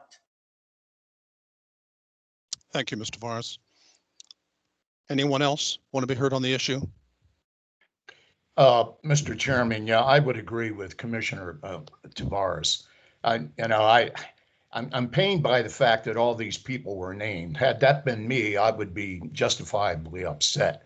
But I don't believe that it was done in a mean-spirited way. And let's face it, we know there was no disclaimer on there. Somebody paid for that. Somebody paid for that ad. Somebody failed to put the disclaimer on there. Now, I just don't think it was intentional and intentionally to harm people. It just is unfortunate that it ended up that way. But I would move that we not find this frivolous or award sanctions. Do we have a second to that motion? Second, Tavares. All right, further discussion? Mr. Chair, I'll interject just briefly to indicate there's a Mr. Walter present, who I think is counsel for Nicole Walter, who has requested to speak. I mean, really, this is in the middle of commission deliberation, so I don't know that it would be, it's up to you as to whether you would like to hear from him or not. What's the pleasure of the council, or excuse me, of the commission? I mean, we've obviously gone ahead and heard all the testimony. We've heard recommendations. Well, if it would please, it's with respect to the frivolous nature of the complaint and the policy matter at hand, which I'd like to speak to. I would say that at this point, he should only be speaking really to the frivolous nature if he's representing or he's one of the folks that are were named as one of the respondents, whatever, we certainly should give an opportunity to those, I hate to use the word victims, an opportunity to speak. But to the previous issue as to the substance, I would say he should not be speaking to that. Thank you, Mr. Beatty. I would agree with that. So, Mr. Walters, go ahead, sir. Yes, sir. Members of the commission, thank you for your time. I want to speak to the issue of the frivolous nature and the policy matter at hand with respect to the behavior of Mr. Hubei and the implications to the community. I certainly share your concern and all's concern that there needs to be disclaimers on mailers. However, this type of behavior, the commission would essentially be endorsing attorneys to round up anyone who they think may be at issue and force those individuals to respond. And while Mr. Hubei said it does not require an attorney to respond, I happen to be a trained attorney. So we were able to do this taking my time, which I believe could have been better spent elsewhere. I'm not a litigator. I will say I called Mr. Hubei prior to this, asking to be resolved amicably. He did not return my call. And so I was then forced to read the code, investigate, and file a response. So his statement that folks that reached out to him, he dismissed, is not accurate with respect to me. The law is complicated. For those who are untrained in it, it puts them in a disadvantaged, position. And I think it is behavior at which the matter in which Mr. Hubei tried to address it here has really negative implications to the community. So if the commission wants to investigate or explore how it looks into alleged violations in the future, whether it should have an investigatory arm, that is certainly a legitimate debate. But the manner at hand to round up 40 individuals, as Ms. Fitzpatrick said, it exposes them to issues in the community, others being aware of it, time and attention. And so I really hope, for the sake of our community and our society, this is not the manner we move these forward. I think it's clear from his testimony that the matter at hand was frivolous. Whether it was malicious or used as a political weapon or not, we really don't know. But what we do know is 37 individuals were rounded up and forced to come before the commission in a manner in which there was no evidence with respect to them. So that's all I'll say. And I share the policy thing, but I think we need to separate the policy from the facts at hand and the manner that it was used in this case. Thank you, Mr. Walter. Any questions of the commission of Mr. Walters? Further discussion on the motion that's been made to not determine the matter to be frivolous? I'm going to chime in if nobody else has a comment. I've been a litigator for 42 years in federal court and state courts throughout the United States. I'm dismayed at what I see. Quite frankly, I'm almost appalled at the shotgun approach that was taken in this matter. That's not the way we go ahead and identify parties, defendants in litigation that I've been involved with. Whether it was malicious or not, I don't want to make a judgment on that unless there would be a hearing. But I will share with you my concern that in the way that the party respondents in this case were identified, there's a much better way, and I've seen that, and I've worked with that for many, many years in the court system. So I intend to vote no on the motion, not to set it aside for a second hearing on the issue of frivolous conduct. Are there any other questions or any other comments, discussion to be had before we vote on the motion? All in favor of the motion signify by saying aye and raising your right hand. I think you need to hang on. I think Otto had a question, but he's I'm sorry. Could you restate the motion, please? Would you, Mr. Ballmer, would you please? Or I'll interject, just say the motion was to not find the matter frivolous. I would strongly suggest that that's not really the motion that needs to be made. It should be the motion not to set this down for a hearing to determine whether or not there was frivolous conduct and whether sanctions are merited. That can only be determined. We're not making that determination today. All right, and that can only be determined as a result of a second hearing. So I think the motion is whether or not we have a hearing to determine whether the conduct was frivolous or not, and whether sanctions should be imposed, and then the vote is yea or nay on that. Well, I don't disagree with you, Mr. Kreitz, but what Mr. Bromer said was his motion was to not find the matter frivolous. So, I mean, we can always. Mr. Richter and Mr. Chairman, I would be okay with withdrawing my motion and have the motion, as you indicated, Chairman Kreitz, be the motion before this commission. All right. Is that okay?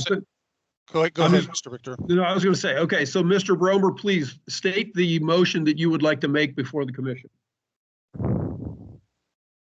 Do you want to set a hearing or do you not want to set a hearing? I make a motion that this matter be set for a hearing in the future. Is that a motion to set the matter for a hearing to determine whether or not the conduct was frivolous or not? Correct. In the future? All right, so we have a motion that would set this matter down at a later date for a hearing on the issue of whether or not the conduct was frivolous and whether sanctions should be imposed. Is there a second to that?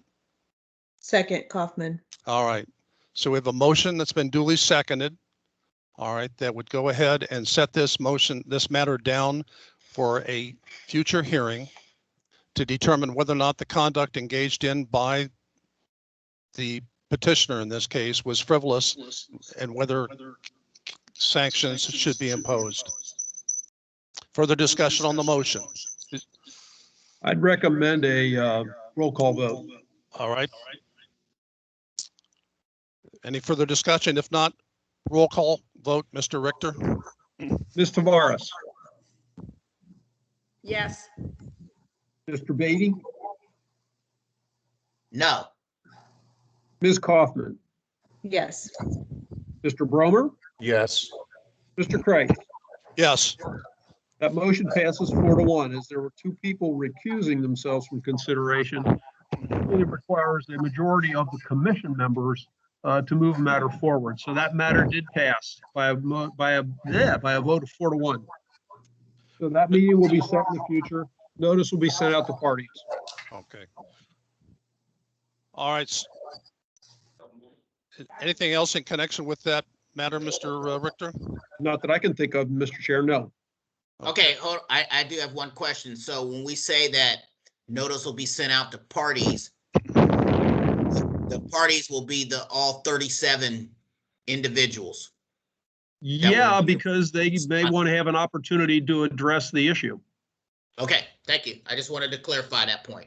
Well, I think not only the issue, but then I think in the event that there is a determination that conduct was in fact frivolous, then I think there has to be a determination of what reasonable costs associated with that would be, and that would then fall to testimony from the 37 people or their counsel or whatnot.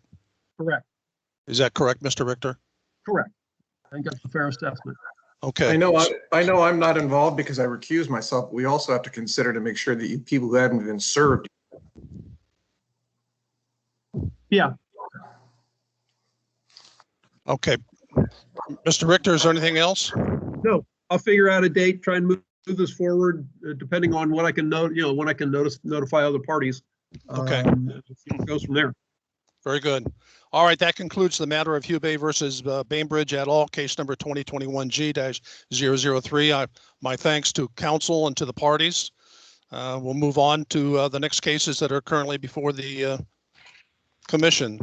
The next 4 cases, case 2020G-015, 2020G-025, 2020S-003, and 2020 S-004, Larry Householder et al.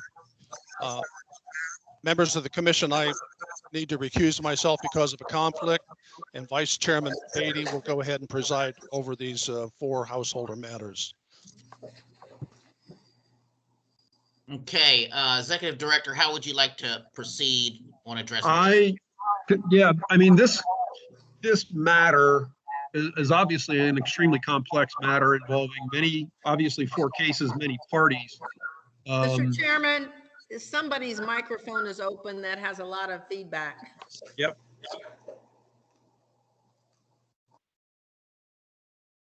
Well, seems to be quiet there. I am calling this matter forward on a very, very, very limited basis, Mr. Beatty.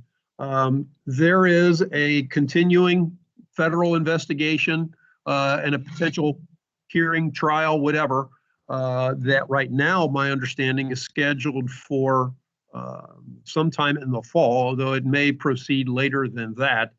And in general, I don't want to see any other matter, any of the other matters or issues on this matter addressed. What I've mainly called it before the commission at this point because the Secretary of State's office, after originally filing 3 of the 4 complaints, submitted a letter requesting that certain parties be withdrawn from the matter. And so we would need to acknowledge those withdrawals. And then the other item that I would like to suggest is that the commission dismiss Neil Clark as a respondent in case number 2020 S-003. Obviously, unfortunately, Mr. Clark is no longer with us, and so therefore proceeding against him, I believe, would be a nullity.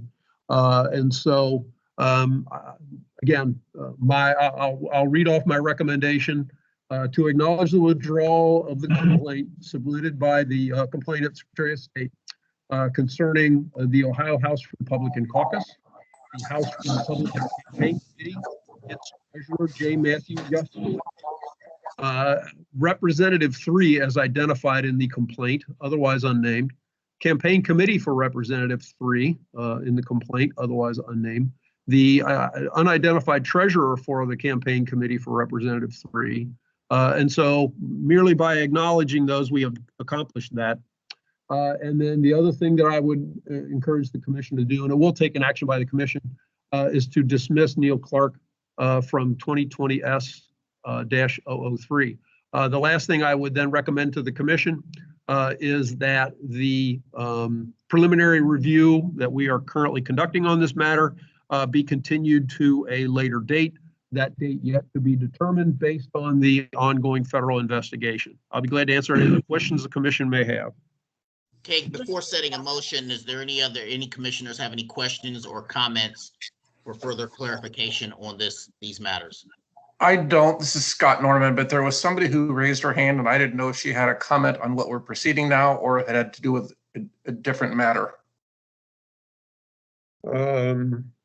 Catherine Foster, and yeah, well, certainly, if the commission would like to hear further from parties, certainly that is the choice of the commission as it relates to this. Mr. Hughes has passed along a note to me that 2 There's persons. somebody from Attorney General's office.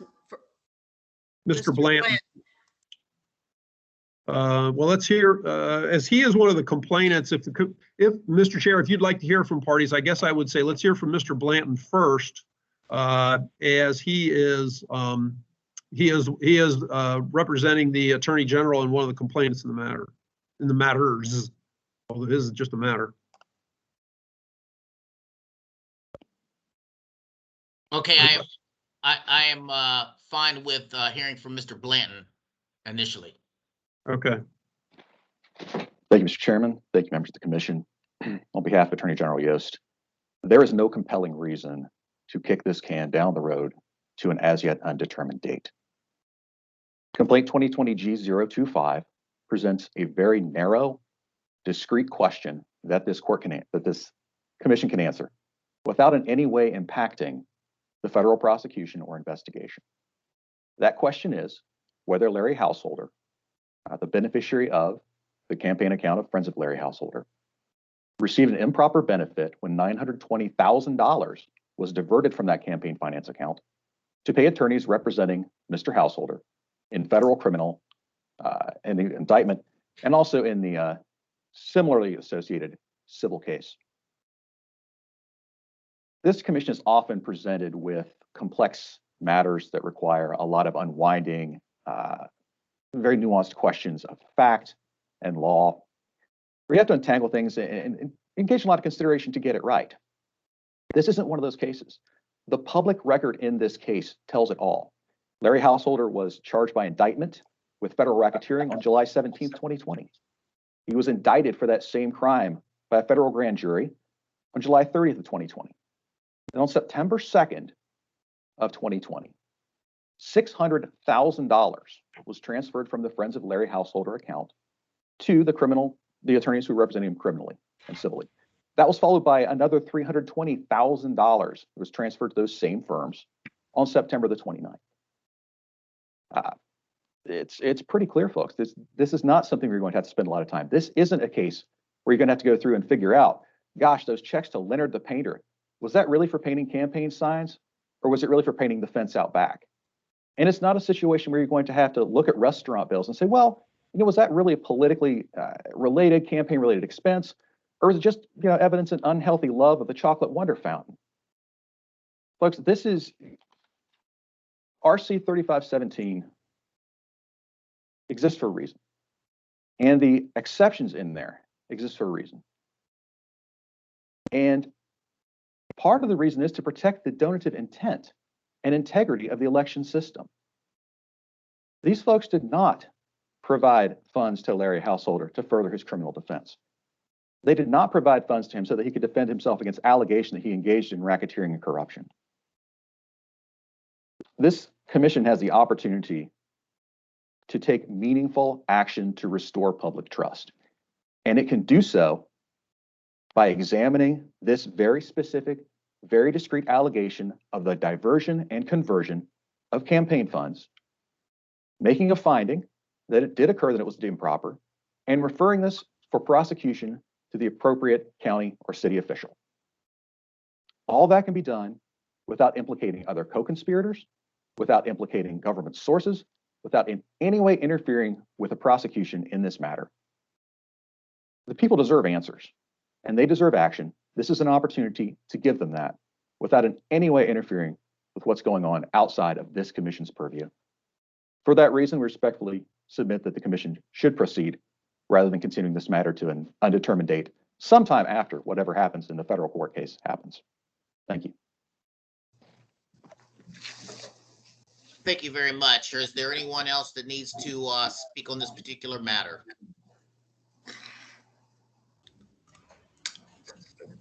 If we could I ask a question of Mr. Blanton? Yes. Go ahead. You understand that while the criminal investigation is taking place, that we wouldn't have access to all that material and all the information as to what actually took place, correct? Based on the the nature of this complaint, I don't believe you need it. This has nothing to do with that wasn't my question. So you would not have access to the conduct itself, but you would have access to the records of the transfer of funds. Is there a reason why you didn't bring in the law firms that took the funds from him, allegedly? I do not know whether they're appropriate parties before an elections commission action. This is specific to Householder and his being the beneficiary of the campaign fund.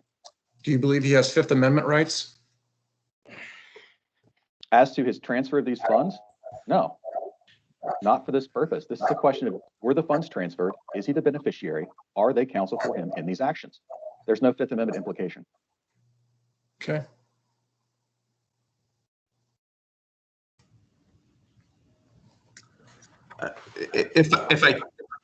If I could, commissioners, this is Nick Oleski. I'm counsel for Mr. Householder and his campaign in connection with these matters.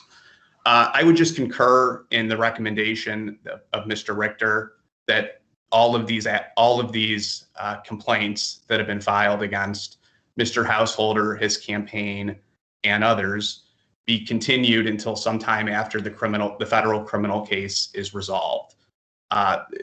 As Commissioner Norman indicated, Larry Householder has Fifth Amendment rights. He has Fifth Amendment rights in this kind of proceeding. That's clear.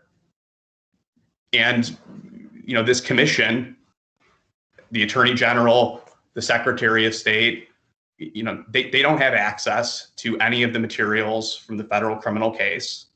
It's been reported publicly that the U.S. Attorney's Office has publicly disclosed about 1.2 million pages of documents to Mr. Householder's attorneys in the federal criminal case. All of those documents are protected by a protective order. And I think in these kinds of circumstances, given the significant Fifth Amendment concerns, given the fact that, you know, Mr. Householder cannot use those 1.2 million pages of documents to defend himself in this proceeding, and given those Fifth Amendment rights, these matters should be stayed pending a trial in the federal criminal case.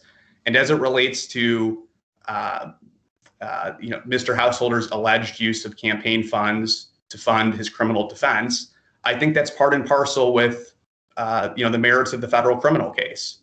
You know, in other words, the federal government's allegations in that case are that, you know, Mr. Householder misused his public office. And in that circumstance, I think it is appropriate for Mr. Householder to use campaign funds to defend himself, given that these matters involve allegations surrounding his public office. So I think that for those reasons as well, this matter should be continued until after the federal criminal case is resolved.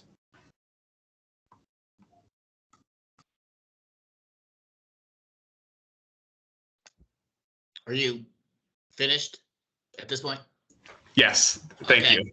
You faded below the screen. I couldn't tell if you were getting ready to speak No, again. no. Happy to answer any questions though that the commission may have. I'm sorry. Whom do you represent? What is your role in these proceedings? I am counsel to Mr. Householder and his campaign.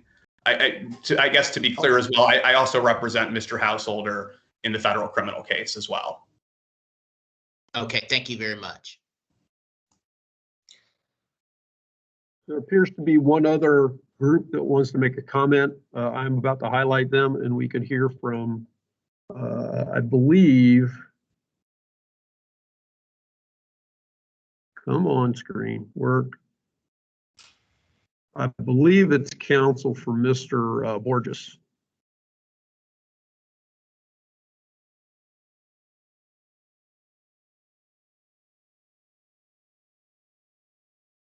Mr. Schneider, you're muted. Mr. Schneider, you're muted. So whatever you have said so far doesn't count.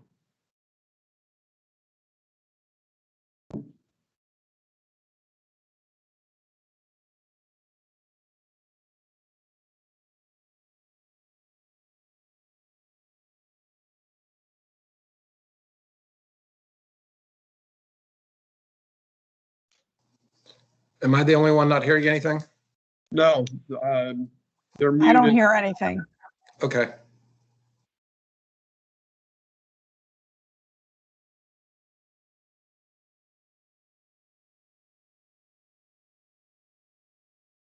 I'm trying to see if I can unmute, but I can't.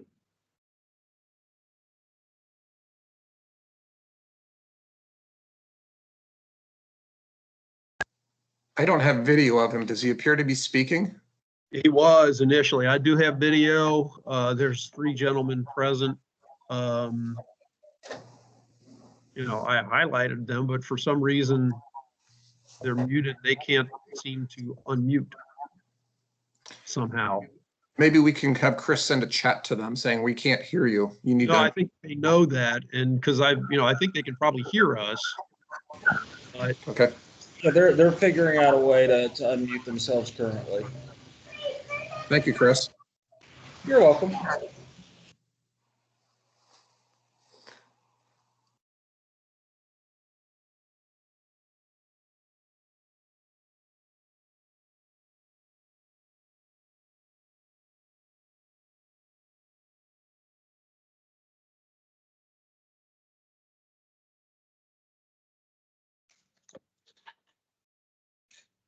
Mr. Chairman? Mr. Chairman? Mr. Beatty? Yes. He forgot he was chairman. Now, Otto, you need to be.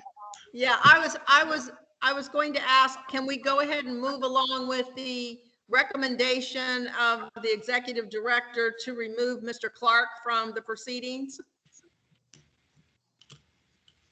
No, I would prefer not to, because I think we're very close to hearing comment on this last particular point.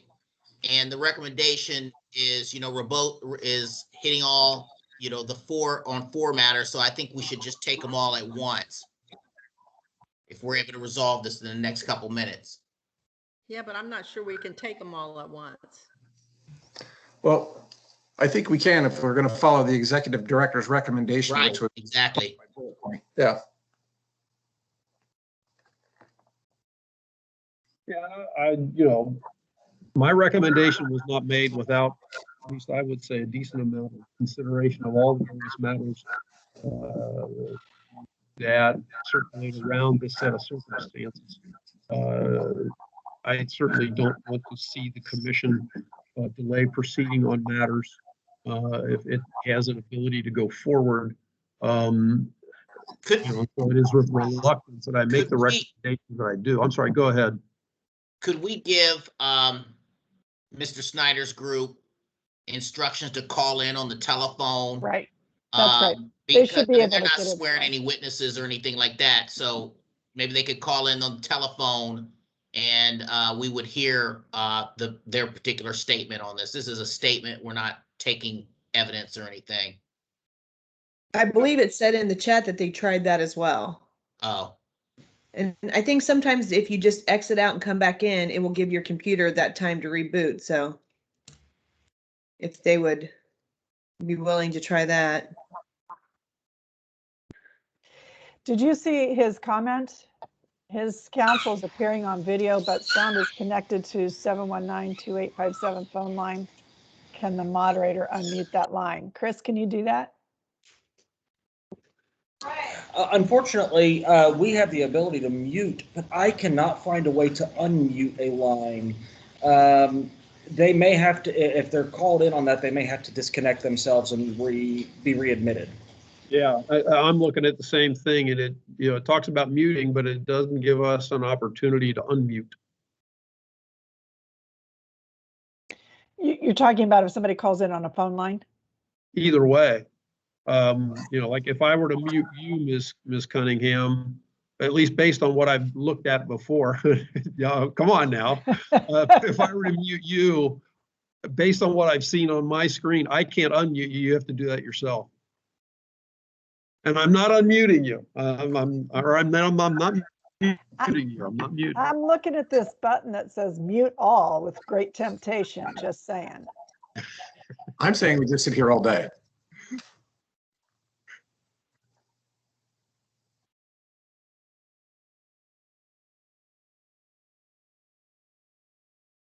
The joys of technology, aren't they great?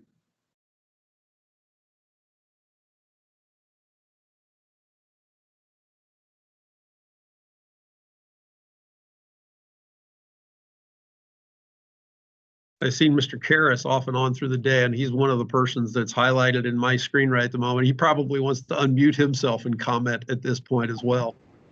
I'll take a pass on that, Phil.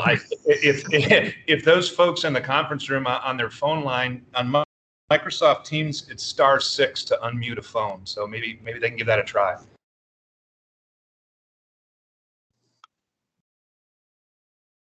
I think it's the same thing on Zoom, Matt. Thank you. I just readmitted that phone number.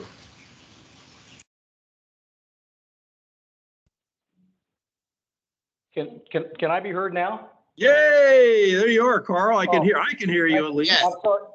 Apologize for the technology challenges here. Carl Schneider and my colleague Todd Long, and we're with Mr. Borges, and I could comment. I know Mr. Blanton was speaking with respect to the householder piece of the complaint, but really for the reasons he echoed, we would also oppose kicking the can down the road. we think that we have filed a motion to sever the matter and or dismiss some of the counts, which would be pending, and that may be taken up in later progression of the case. But we would like to avail ourselves to the opportunity to engage in discovery. Looking at the statute and the rules, there's nothing that says that discovery cannot commence prior to a preliminary review. There's just no timing constraint with respect to that. And so on behalf of Mr. Borges, we would be opposed to sort of an indefinite stay or a continuation of the preliminary review as it relates to him. And I'd be happy to answer some questions.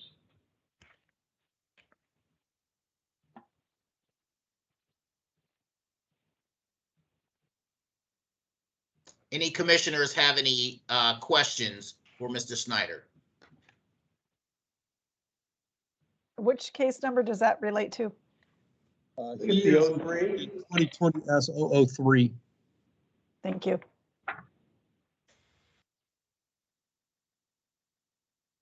Mr. Vice Chairman, that's all I have.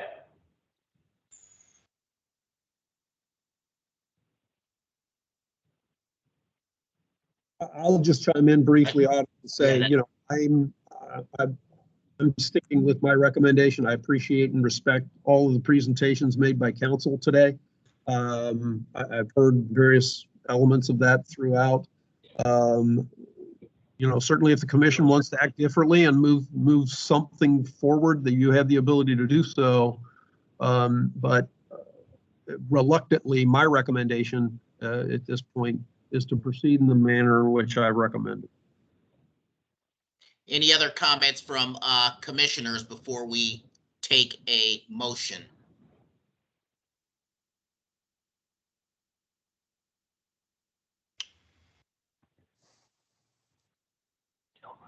Going once, going twice. Okay, go ahead. Mr. Beatty, I do have a question, I guess, for Mr. Schneider. I'm concerned about whether or not any meaningful discovery can really be conducted without, you know, the respondents taking the fifth and not responding to anything. Well, that certainly Mr. Borges enjoys that privilege, but that doesn't obviate the ability for him as a respondent in the case to avail himself to the procedures of the Elections Commission, which would be to allow him to engage in meaningful discovery. If he's filed an affidavit. And he's filed an affidavit that would be considered as his response to the amended complaint. I think our bigger issue as a commission, there's going to be all this discovery is being held in advance of what's now taking place in federal court. So we're not going to have the ability to review all this information prior to our making a recommendation and or a decision. So I suspect if we were to proceed, we would immediately get a motion to stay because of the pending federal criminal charges against Mr. Householder. You effectively already have that. Strike rates are different.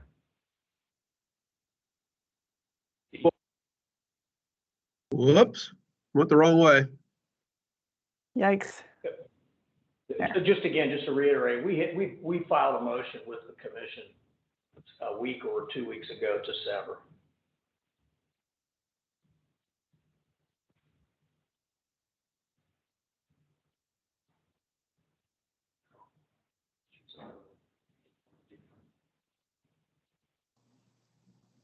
And I guess we have that motion. I mean, it is present with us in response. I've circulated it.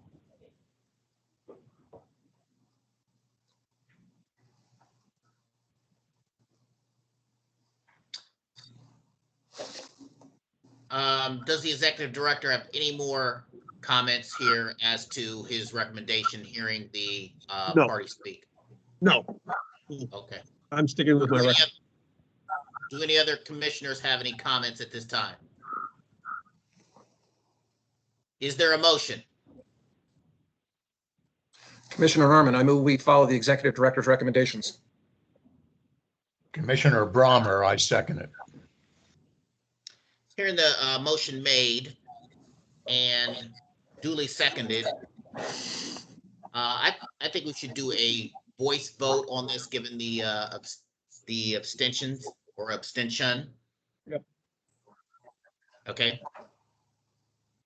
All in favor, Executive signify by Director. raising your hand. No, Phil, he said he would call for a voice vote. Oh, Voice- you want Voice, yes, voice a roll call vote vote? by individual A roll call vote. commissioner. Roll call, yes, correct.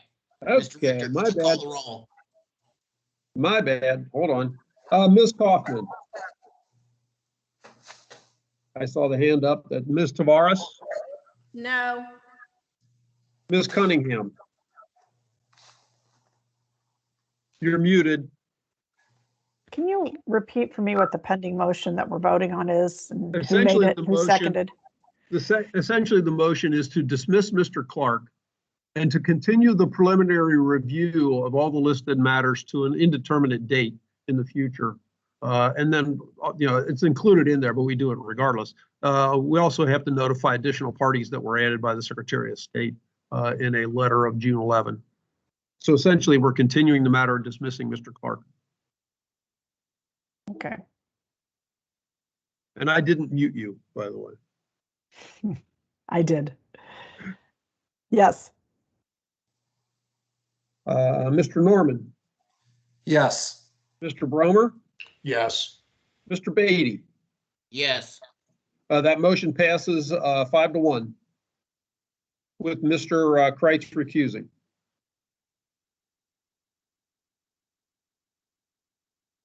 So that matter is resolved. It will be continued. And we'll send out notice to the newer parties added. Ready to move Moving on to the on next case? Moving on to the agenda, I'll just go ahead and Mr. Beatty, you stay in charge. Yes. Because we take up item number 67, a motion hearing on Hicks v. Freeman. Essentially, there are, depending on how you want to look at it, 4 motions before the commission.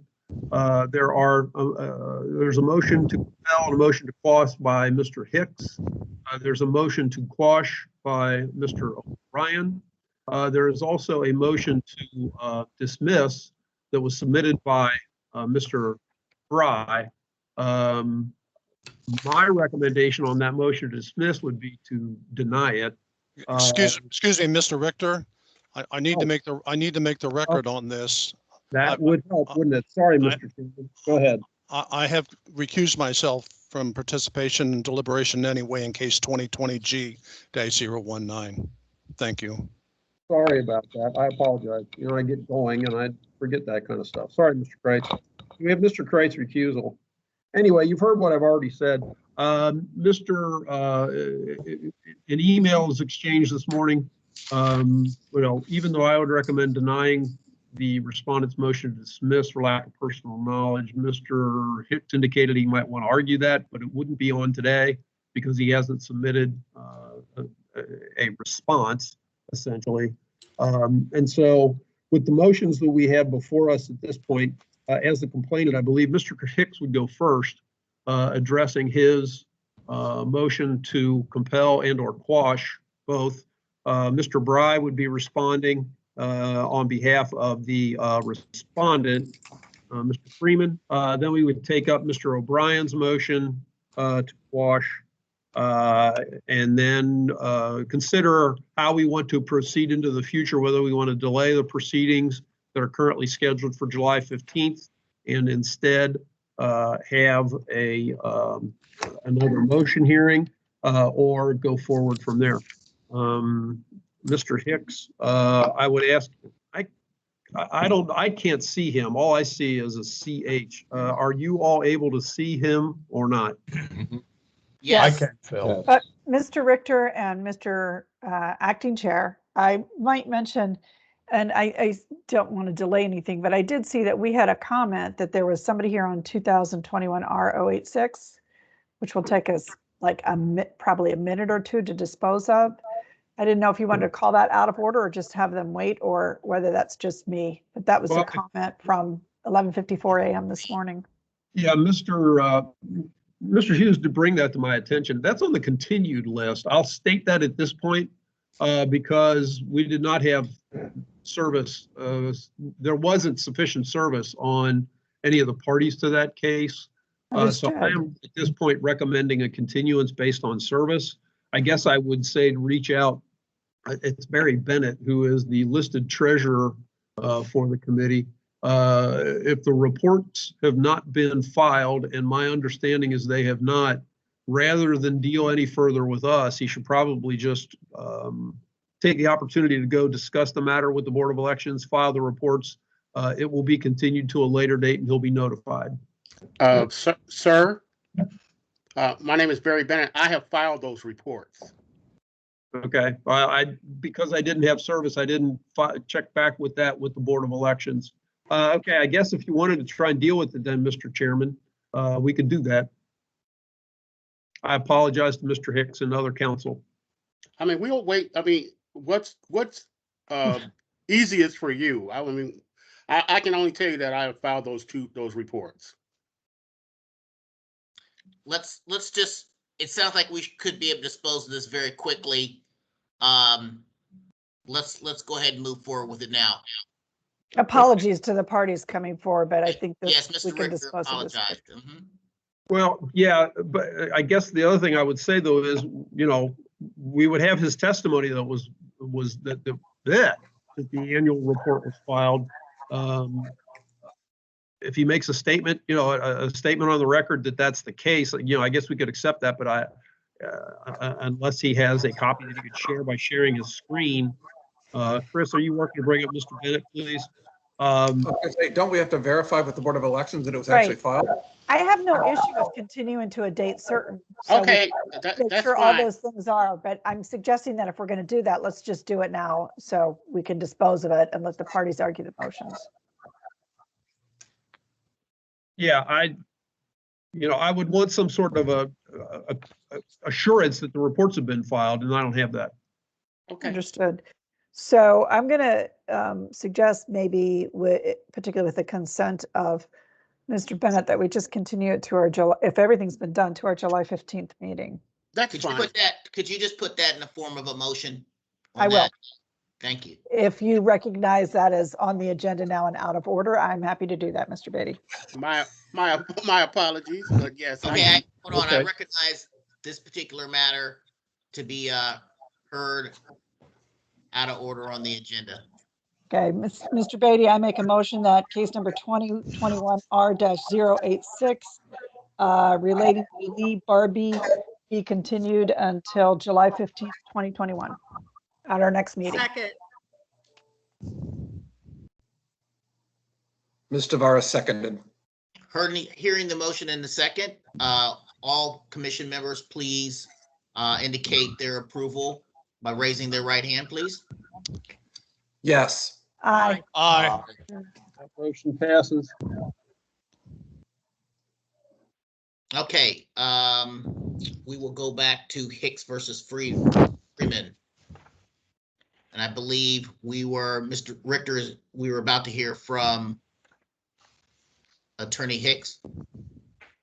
Well, Mr. Hicks is the complainant. He is not a counsel, so I need to have him sworn to make a presentation to the commission. Mr. Hicks, do you swear or affirm to the statement you're about to make to the commission are the truth, the whole truth? I do, but you were breaking up, but I do. Okay. Can we have everybody, if you're not speaking, mute, because we were getting some significant reverb there. Go ahead then, Mr. Hicks. Well, I had submitted something that I wanted to talk about, but instead I made some notes while you were doing your other proceedings, and I just want to frame up this particular complaint where we're at right now. I filed the complaint in August of 2020.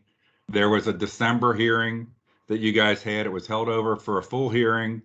The commission, signed by Mr. Richter, issued 4 subpoenas that actually got to people. There were 5, but 1 never got to a person. Those were Mr. Freeman, Strategy and Media, Mr. Caraway, and Mr. Mancini related to this matter. 3 of 4 people have responded in some way to those subpoenas at this point in time for discovery items that were issued by the commission under the commission's name. Obviously, Mr. O'Brien for Strategy and Media wants to quash, but he has provided some information. that's been very helpful as part of that. Uniquely in this situation, we have Mr. Bry with the, it wasn't served the right way. The commission isn't allowed to do this. I'm not going to give you anything. You need to do everything again. And we have silence on the part of Mr. Richter associated with subpoenas that were issued with his signature on them for discovery materials. I think in this whole process, there needs to be some belief that people care about integrity and financial disclosure. And we have here a case with a person, Alan Freeman, I'm going to talk a little bit more about this, and Mr. Bry, that clearly could care less about integrity and financial disclosure. If you remember back to the December hearing and what I think was a false affidavit on the part of Mr. Freeman that he had no knowledge of spending that had taken place, to today, it's just a continual stonewall. So it was interesting. I thought your earlier hearing in which the person had done some sort of filing against a mass number of people was very interesting to hear, because and we'll all see what happens with that when somebody just takes a rifle shot approach. This is very specific. And Mr. Bry in particular has done everything he can to have no good faith in any sort of discovery at this point. It still stretches out. I don't know why this wasn't heard a lot long ago. With his stonewalling, however, if you remember, I originally found $118,000 of invoices for Alan Freeman's campaign in the FCC database.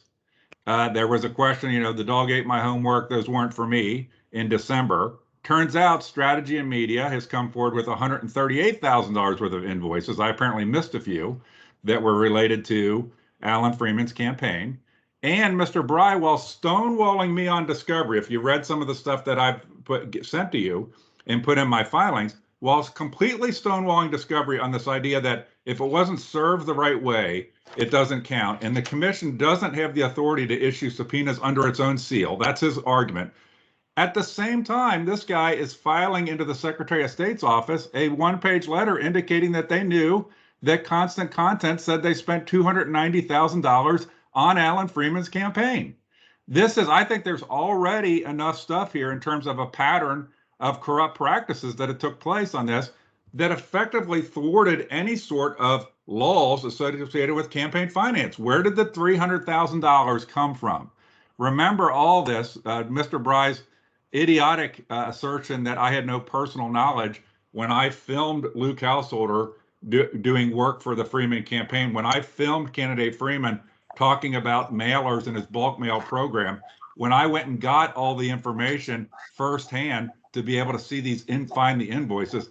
It's just absurd. Now, specific to the motions that I would like to argue, the motion of Mr. Bry wanting to dismiss this for personal knowledge, because I have not had a chance. He just did that on Friday. He submitted this on Friday night, giving me no time to put anything together. And on the other hand, he got 30 days to respond to motions that I had done. So I still want that. I would like to argue that one. But specifically on this motion to quash the subpoena that was issued in the commission's name, signed by Director Richter, this is kind of put up or shut up time on the part of the commission. I believe, and I spelled out, your rules 3517-1-09 specifically say the staff attorney to the commission shall have the authority to do acts in furtherance of the intents, purposes, and procedures set forth herein.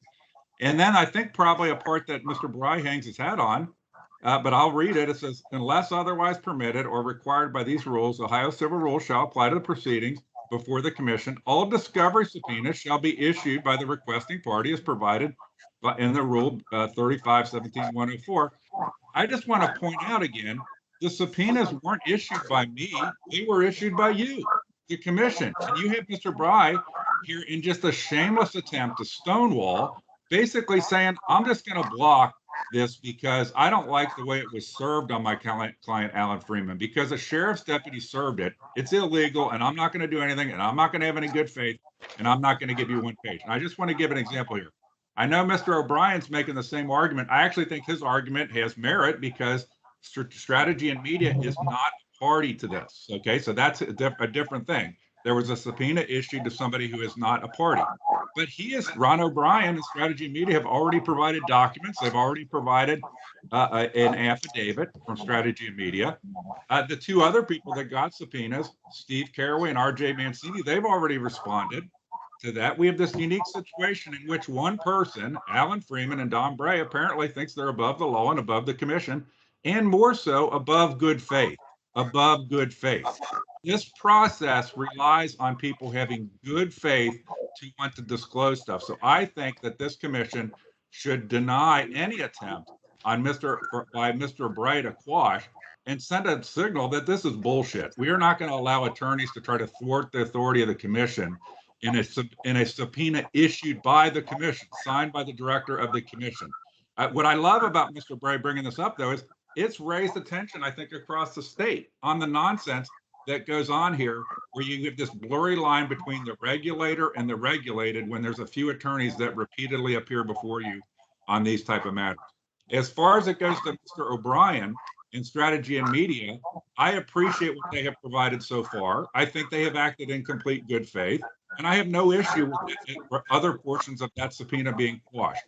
As far as again, to wrap up Mr. Bray's motion to dismiss, I think we should argue that, because Mr. Bray wants to make the argument that I didn't have personal knowledge. When I live in Claremont County, I filmed this stuff. I heard what Alan Freeman said in a candidate forum about his bulk mail program that never showed up. I filmed Luke Householder. I would love this to get adjudicated, because Mr. Bray lied in a filing he had with you about what I had said during a conversation he had, which I thank God I recorded, that of what was actually said about personal knowledge in a discussion he had, where he all but admitted in that conversation he was trying to set me up. His behavior, I don't know what is sanctionable or not when attorneys involved, but his behavior before this commission on this matter is nothing short of disgusting, I think we should stop the commentary and limit ourselves to the motions that are before the commission. Okay, I'm sorry, Mr. Norman. I'm passionate about accuracy and fairness and disclosure in campaign finance. I hope you guys are too. So we're here to talk about motions. Let me finish up as you're interrupting me. Let me finish I will interrupt you because you're supposed to respond to motions, not commentary today, please. Okay, I'm sorry. I'm done then. Why don't you do whatever, guys? It apparently doesn't matter, and Mr. Bray has a special relationship, and he doesn't have to respond to your own subpoenas. Thank you all for giving me the chance to speak.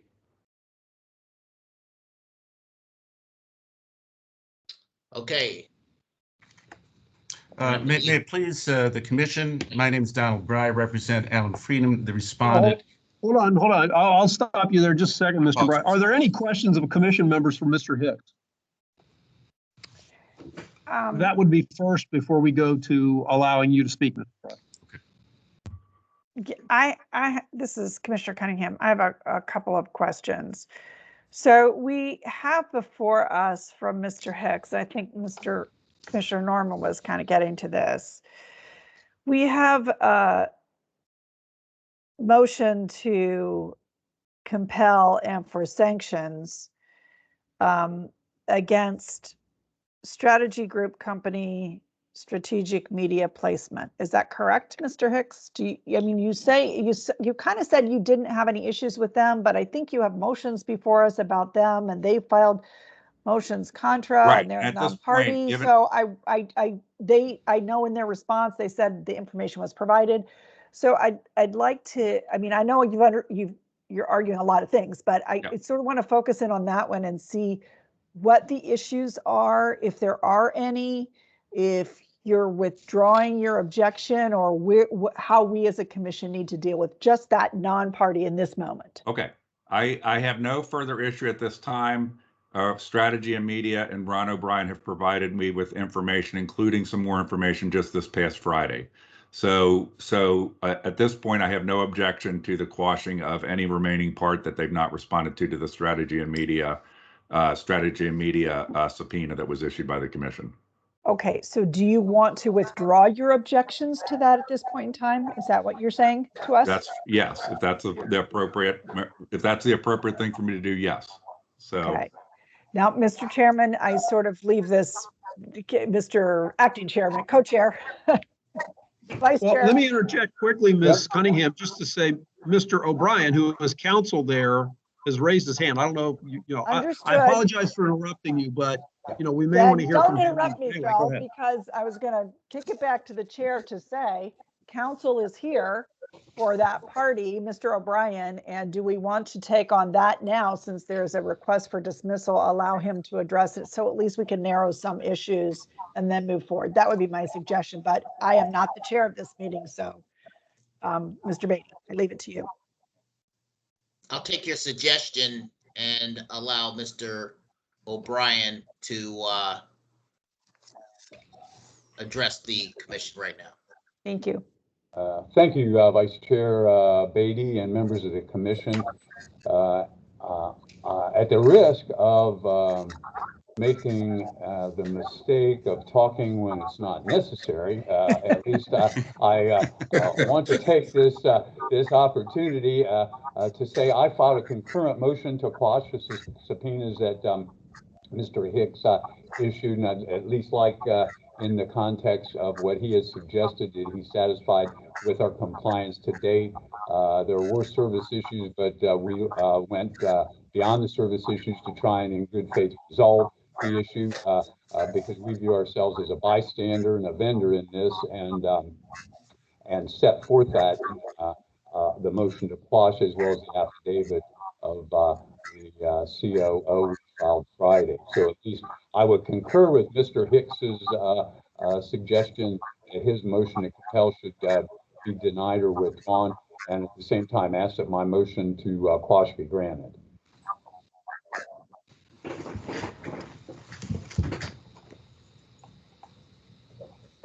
Okay, any questions for Mr. O'Brien? It seems to me that if the motion to compel is withdrawn, then the motion to quash would be moot. I would believe that to be the case, yes. Agreed. So, Mr. Hicks, are you withdrawing your motion to compel then as it relates to Mr. O'Brien's client?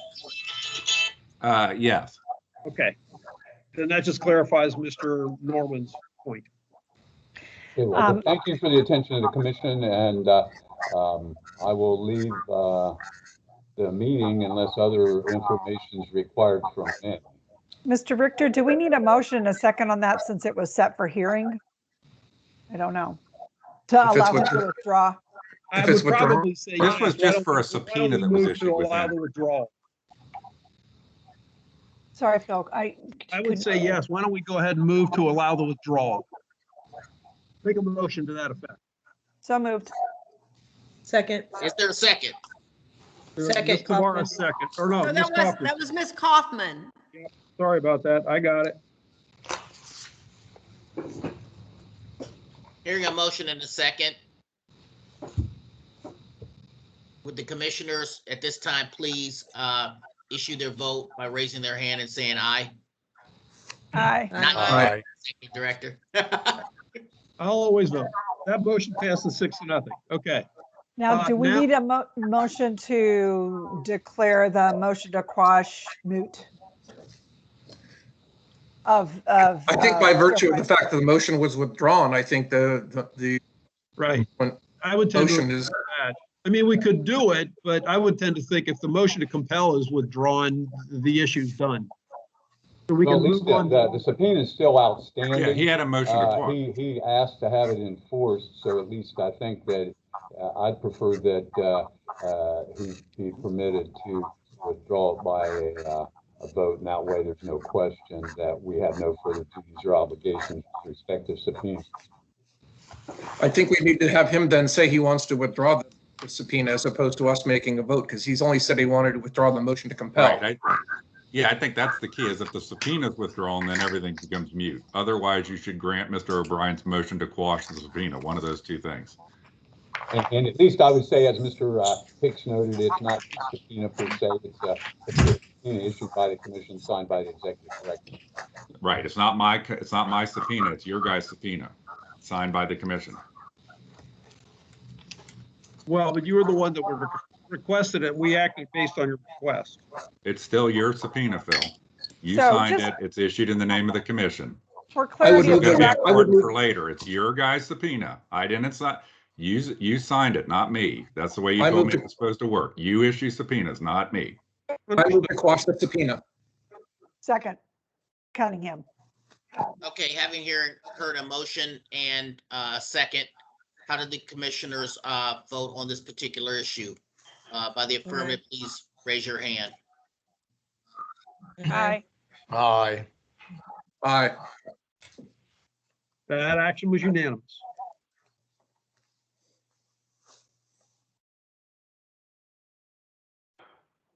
Thank the members of the commission. Thank you, Mr. O'Brien. Okay, Okay, Mr. Zetti. I have a couple other questions for Mr. Hicks when you're ready, Mr. Chair. Oh, go ahead, please. So, Mr. Hicks, we're now down to, we don't have any, do you have any other issues with any other non-parties, or we're now just down to Mr. Freeman and a party in the proceeding? I don't, That's- the other two subpoenas that were served to Mr. Caraway and to Mr. Mancini, they both responded to those subpoenas for discovery. So I have no issues with either of them. There was by the way, there was a subpoena to Luke Householder, who was being paid to work for the Freeman campaign, that never was served because he was out of state, or he is out of state. But by the way, that's one of the benefits of the subpoenas being issued by the commission, was that there was multiple evidence of sheriff service attempts for Luke Householder, and that he was out of state and he's never been served. But so of the subpoenas that have been issued, specifically Mancini and Caraway, they have both responded and there's no additional issues. I would say that Luke Householder subpoena is sort of still out there, because if he could be tracked down, he should be served. So, but he's been out of state. So. And Mr. Richter, can you clarify for us what is before us as to Caraway and Mancini? Is there a motion pending on? Nothing. I don't related think to There's that? anything. No, I don't think there's anything regarding That's that. what I thought. That's what I thought. I was just making sure that I was Right. understanding the issues correctly. Right. It's only So as it now- relates to Mr. Freeman.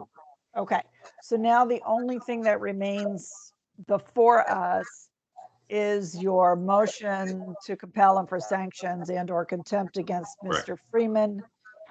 And then a motion to quash about depositions and stuff relating to you, correct?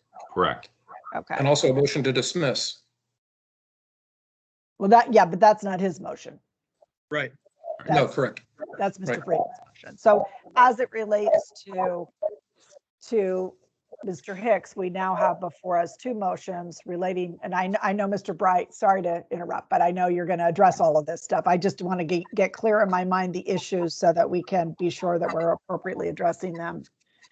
And so those motions relate to the discovery between the complainant and the respondent, and the disagreement between the two of you apparently on discovery issues. Your disagreement with him and his disagreement with you on what should and shouldn't be discoverable and should be enforced, correct?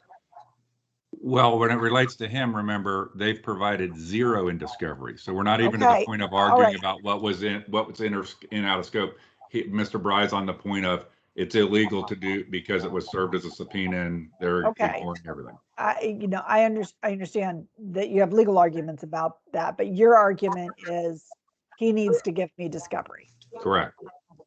And My argument is specifically that a commission issued subpoena for discovery is a legitimate role of the commission, and Okay. people should respond to that. But versus, I think this is an important issue beyond this case, because you get somebody like Mr. Bry making the argument that if it was served this way, it's illegal and I won't do Okay. anything and I will have no good faith. I think it's a very understood. important I mean, issue. we're here to hear that Yeah. today. So what your complaint is you have received no discovery and you had a subpoena and nobody's responded to it. And so that's really where you are as it relates to Mr. Freeman. You had a subpoena.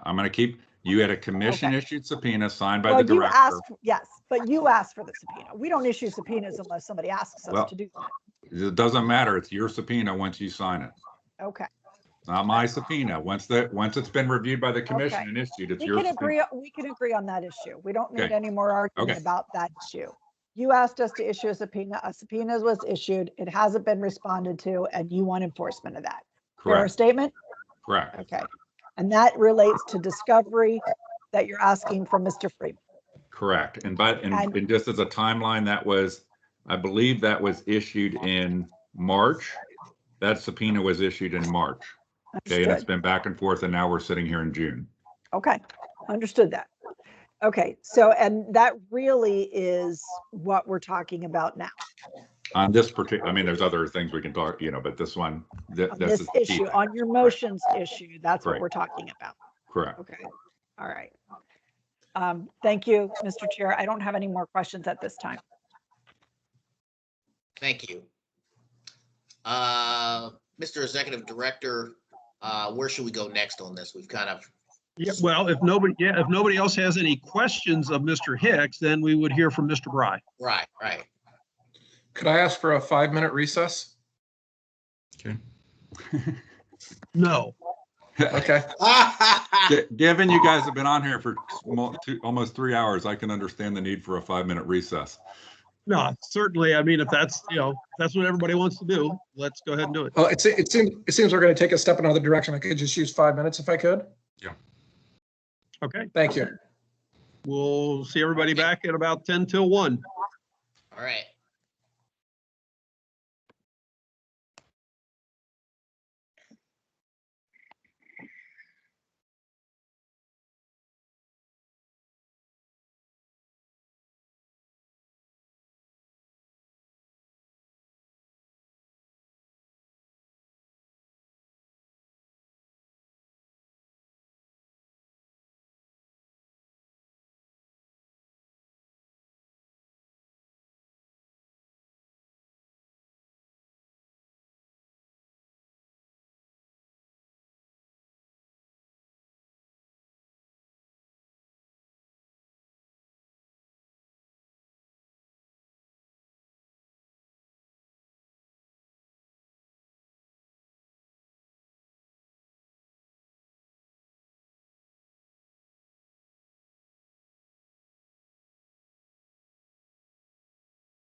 Hey, Phil, did you just happen to admit Sandy into the meeting? I heard it beep, but I have not, no. Okay, yeah, because I heard it beep. I went to admit her, and then it disappeared. I see Sandy. As in Sandy Kim? Yeah, apparently she's in. Okay. Well, she should be. I'm here. Thank you. Okay, just wanted to make sure because I saw it appear and then disappear before I could hit the accept button. I just want to make sure you got in. I'm here. Thank you. Thank you. Somebody's Sandy, how you been? I've been busy. Thank you. How about you? I'm doing well, thanks. Good, good. Still almost completely virtual, but I think we're about ready to do that soon. Yep. I'm ready. I think we all are. Okay, are all the commissioners back? Are Kaufman and Tavares, are they back? I see others. Is Bromer back? Yep. Yep. Everybody's here. I presume Mr. Hicks is present as well. I am. Okay. Thank you, everybody, for obliging me. Then I think everybody is present. Okay, I guess Mr. Bray will proceed. Thank you, Mr. Chairman, or Acting Chairman. My name is Donald Bry. I'm counsel for Alan Freeman in the instant action. There are two motions that we're addressing right now. Mr. Hicks' motion to compel the response to his subpoena and a motion to quash the discovery that we had served on Mr. Hicks. The reasons, and I realize that most tribunals enjoy resolving discovery disputes with the same enthusiasm that a playground director expresses when asked to decide which of two screaming children is the rightful owner of a half-eaten popsicle. Nonetheless, I'll try to lay this out for you. At the outset, we have a legal right to be served as a party under Rule 34. Rule 34 is expressly incorporated into the rules of this commission. You know, the other rules, such as 45, are generally incorporated. Not all of Rule 45 applies, of course, because our subpoenas are issued not by courts, but by the commission, and are enforced in a different way rather than by the commission directly. But the language in Rule 45 that says that a subpoena may not be used to obtain the production of documents by a party in discovery is not something that specifies or requires only subpoenas in the civil action, and we've incorporated that anyways. I would also note that the express language in Ohio Civil Rule 45 that says you only get documents from a party through Civil Rule 34 served on the council. You don't arrange for a sheriff to show up and directly serve the person that you filed a suit against. And the federal rules do not have that language in their Civil Rule 45, but nonetheless, Ohio's federal courts still understand that since you have a way in Civil Rule 34 to get documents from a party, you cannot use subpoenas, even in federal court, which lacks the express language of Ohio Civil Rule 45, to get discovery from a client. Now, Mr. Hicks has said, well, it's not my subpoena, it's your subpoena, because you stamped it.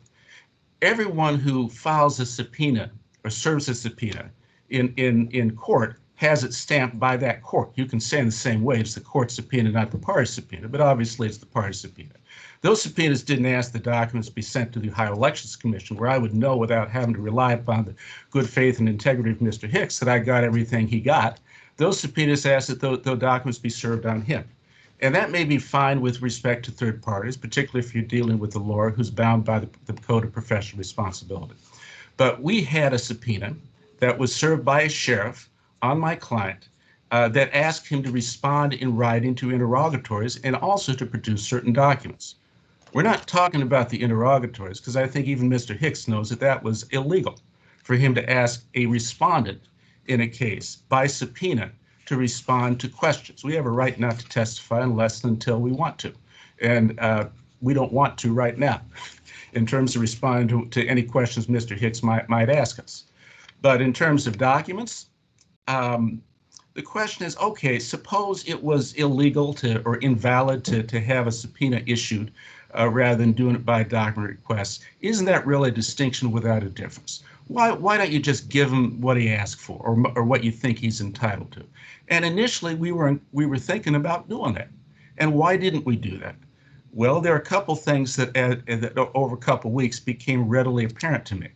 One, Mr. Hicks repeatedly files emails with this commission, with Mr. Richter, with members of the commission, and other places in connection with this case, in which he attaches documents, misrepresents what those documents say, uses purple prose attacking my client, attacking me, attacking Phil Richter, attacking members of the Secretary of State's office, and attacking members of this commission, and then leaks those documents to the press, since they're privileged representations in a connection with the pending matter, so that he's not liable for a defamation action. And we did not want to provide to him an additional opportunity to abuse the process of this commission in order to do that. And we thought the best way to do that is to make sure he actually follows the rules and does it by the book. One of our fears, frankly, was that he would say, this is issued by the commission, and Don Bry and his client, Mr. Freeman, are defying the will of the commission. And I didn't want him to be able to say that plausibly to the press, which is what he's bound and determined to do. I wanted him to do it by Civil Rule 34 request. And by the way, I showed him exactly how to make a Civil Rule 34 request. Yeah, a couple days after he finally notified me about his subpoena on the guy, say, where's my document? I said, well, you did it by subpoena. That's not how you do it. I served upon him a request for documents, interrogatories, and notice of deposition, and noticed the response for 6 weeks away. As you know, you can require a 28 days response. I noticed them for 6 weeks away so that he would have an opportunity, if he wanted to cut and paste my template, which I told him was something I believe was accurate, put his interrogatories in there, hopefully narrowed down because they were overbroad, and send them to me, and then I would consider and respond to them. And he didn't want to do that. He was bound and determined that you can subpoena a party anytime you want to, and it's the commission subpoena, and anybody who defies that subpoena is defying the commission. And if you don't do what he tells you to, then obviously the fix is in, because everybody but him is corrupt unless he gets his way. You've read his emails. I mean, I don't think I'm paraphrasing too far off from what he's been saying about me, about you, about Phil Richter, and about everybody else that he has it looks at him crosswise. We're not trying to stonewall. We are trying to make him follow the rules, and we told him how to follow the rules. And we gave him an opportunity to get a response from us before he had any deadline to respond to what we served on him. And he basically told us to pound salt. He says, not my subpoena, it's yours, which is simply not true. Think about it. Let's suppose anybody who sued, say, a member of the General Assembly, the Republican Democratic Party, in something that may pass probable cause on something or other, could then arrange to have a sheriff show up and serve process on them as they walk out the State House with the cameras rolling. That is not permitted by the rules of this commission. And if this commission allows that to happen, but both the Republicans and the Democrats are going to have to advise their clients, gee, this is a way you can get some free media, some earned media about having a sheriff show up and serve somebody with something in a manner that is improper, in a manner that any one of us who've practiced in litigation in the federal state courts know you don't do that. And when you know a party is represented by a counsel, Mr. Hicks knew I was representing Mr. Freeman, you serve counsel. You don't go after the party. And he can shout all day long that this wasn't his subpoena, it was the commission subpoena. This is discovery pure and simple. And, I understand he can speak more emphatically than I can, but the truth is that's where it is. Moreover, what he asked for is basically give me everything dealing with your campaign. That's not what the complaint is. The complaint is limited to what it says, not what he thought. The complaint says he identified 6 purchases on the media to television ads purchases. And he says these should have been reported in Mr. Freeman's campaign finance reports. And now he's going after not airtime, he's going after mailings, he's going after door-to-doors, he's going after flyers, he's going after all kinds of things that aren't part of his complaint. You know, he's never filed anything saying he's got personal knowledge about all this other stuff. This is not a free-flowing investigation, anything you want to investigate. It's got to be relevant to the complaints, allegations that he's made, not the ones he might have made but didn't. You know, so if he served a proper one, we would respond to it. And we would indicate if he doesn't change it all, what's overbroad and what's not. We try to have a conversation with him about that, but it didn't work out very well. Matter of fact, a couple of days after we served him that do this in 6 weeks and why don't you do something that conforms, he said, let's have a telephone conversation to talk about this. So we had a telephone conversation to talk about that. And one of the very first things I asked Mr. Hicks is this telephone conversation being taped? Because if it is, we're done. And he lied to my face and said, no, it is not being taped, and went ahead and taped it. You know, I'm not saying whether that's legal or not, but it is unethical, it is dishonest, and it is fraudulent. And for him to stand here and talk about integrity, when you've read what he says about other people, when you hear how he's lied to my face about something. By the way, he also misrepresents the relevance of the document. He said I was trying to set him up. He said, well, you asked 2 questions about personal knowledge. I think you're trying to set up an argument about whether or not I had personal knowledge. And my response was, I wasn't trying to be subtle. I thought it was pretty clear when I asked you 2 interrogatories about personal knowledge that I thought that was a relevant issue. And I was going to make something about that. That's, you know, it's about as subtle as a Mack truck. He also accuses me of secretly filing with the Secretary of State public documents that are publicly available. It wasn't any secret. One, I didn't file it, my client did. But more to the point, Secretary of State is Ohio's chief elections officer. Mr. Hicks is not.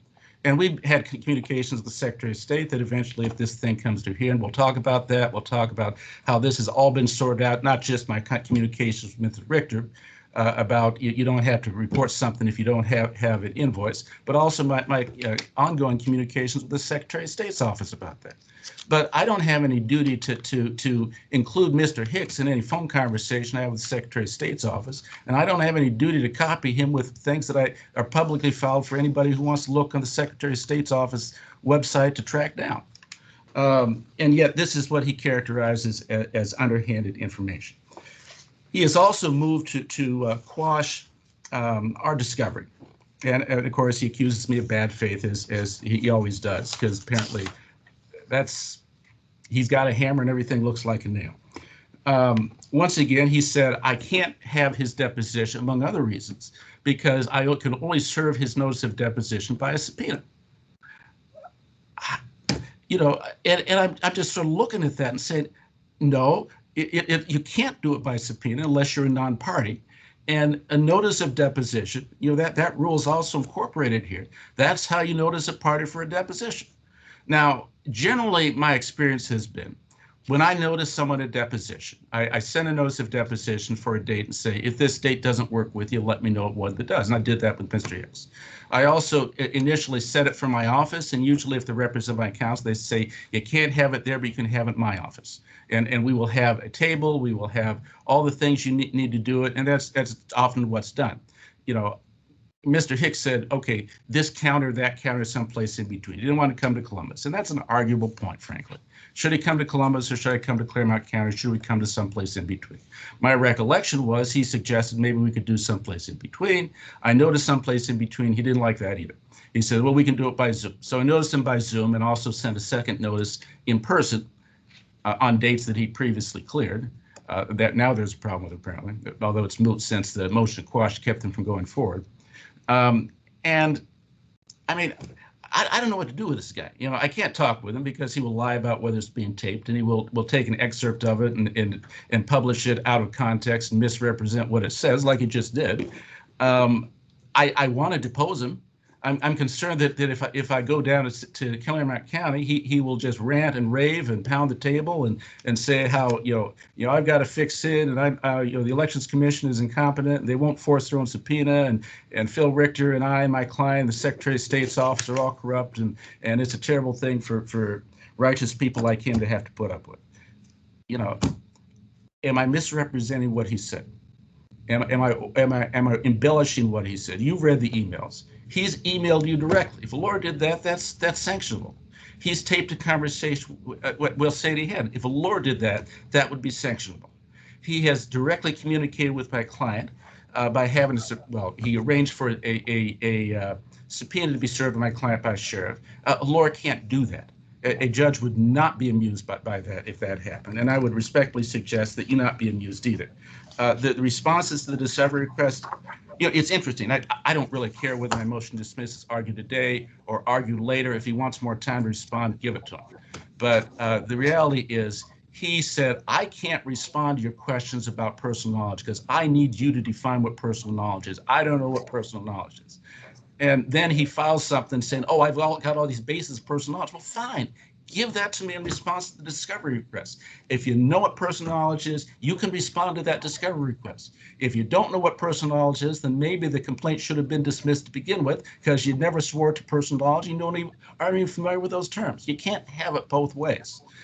So I would look forward to an opportunity to do some discovery, actually pose him about his base of personal knowledge, and then see whether there's any basis for going forward with my motion to dismiss for lack of personal knowledge. But I filed that because you either know what it means or you don't know what it means, and you can't have it both ways at the same time.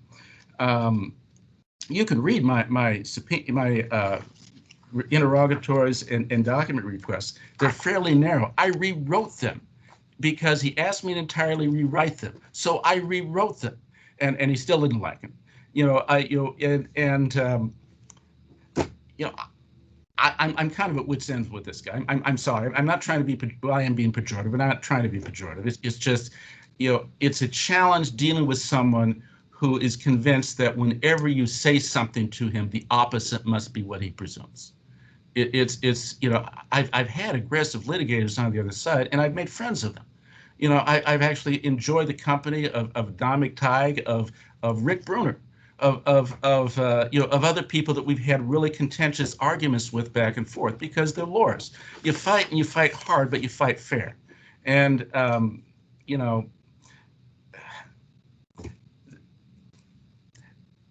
we're only asking that both we and Mr. Hicks be required to follow the rules of this commission, get discovery in a proper fashion. I suppose I can't force him not to file our defamatory statements to the commission, then tell his friends in the media about them. But I can avoid giving him more fruit for that. And I respectfully suggest that his motion to quash and his motion to compel both be denied. Thank you. Do any members of the commission have questions for Mr. Bray?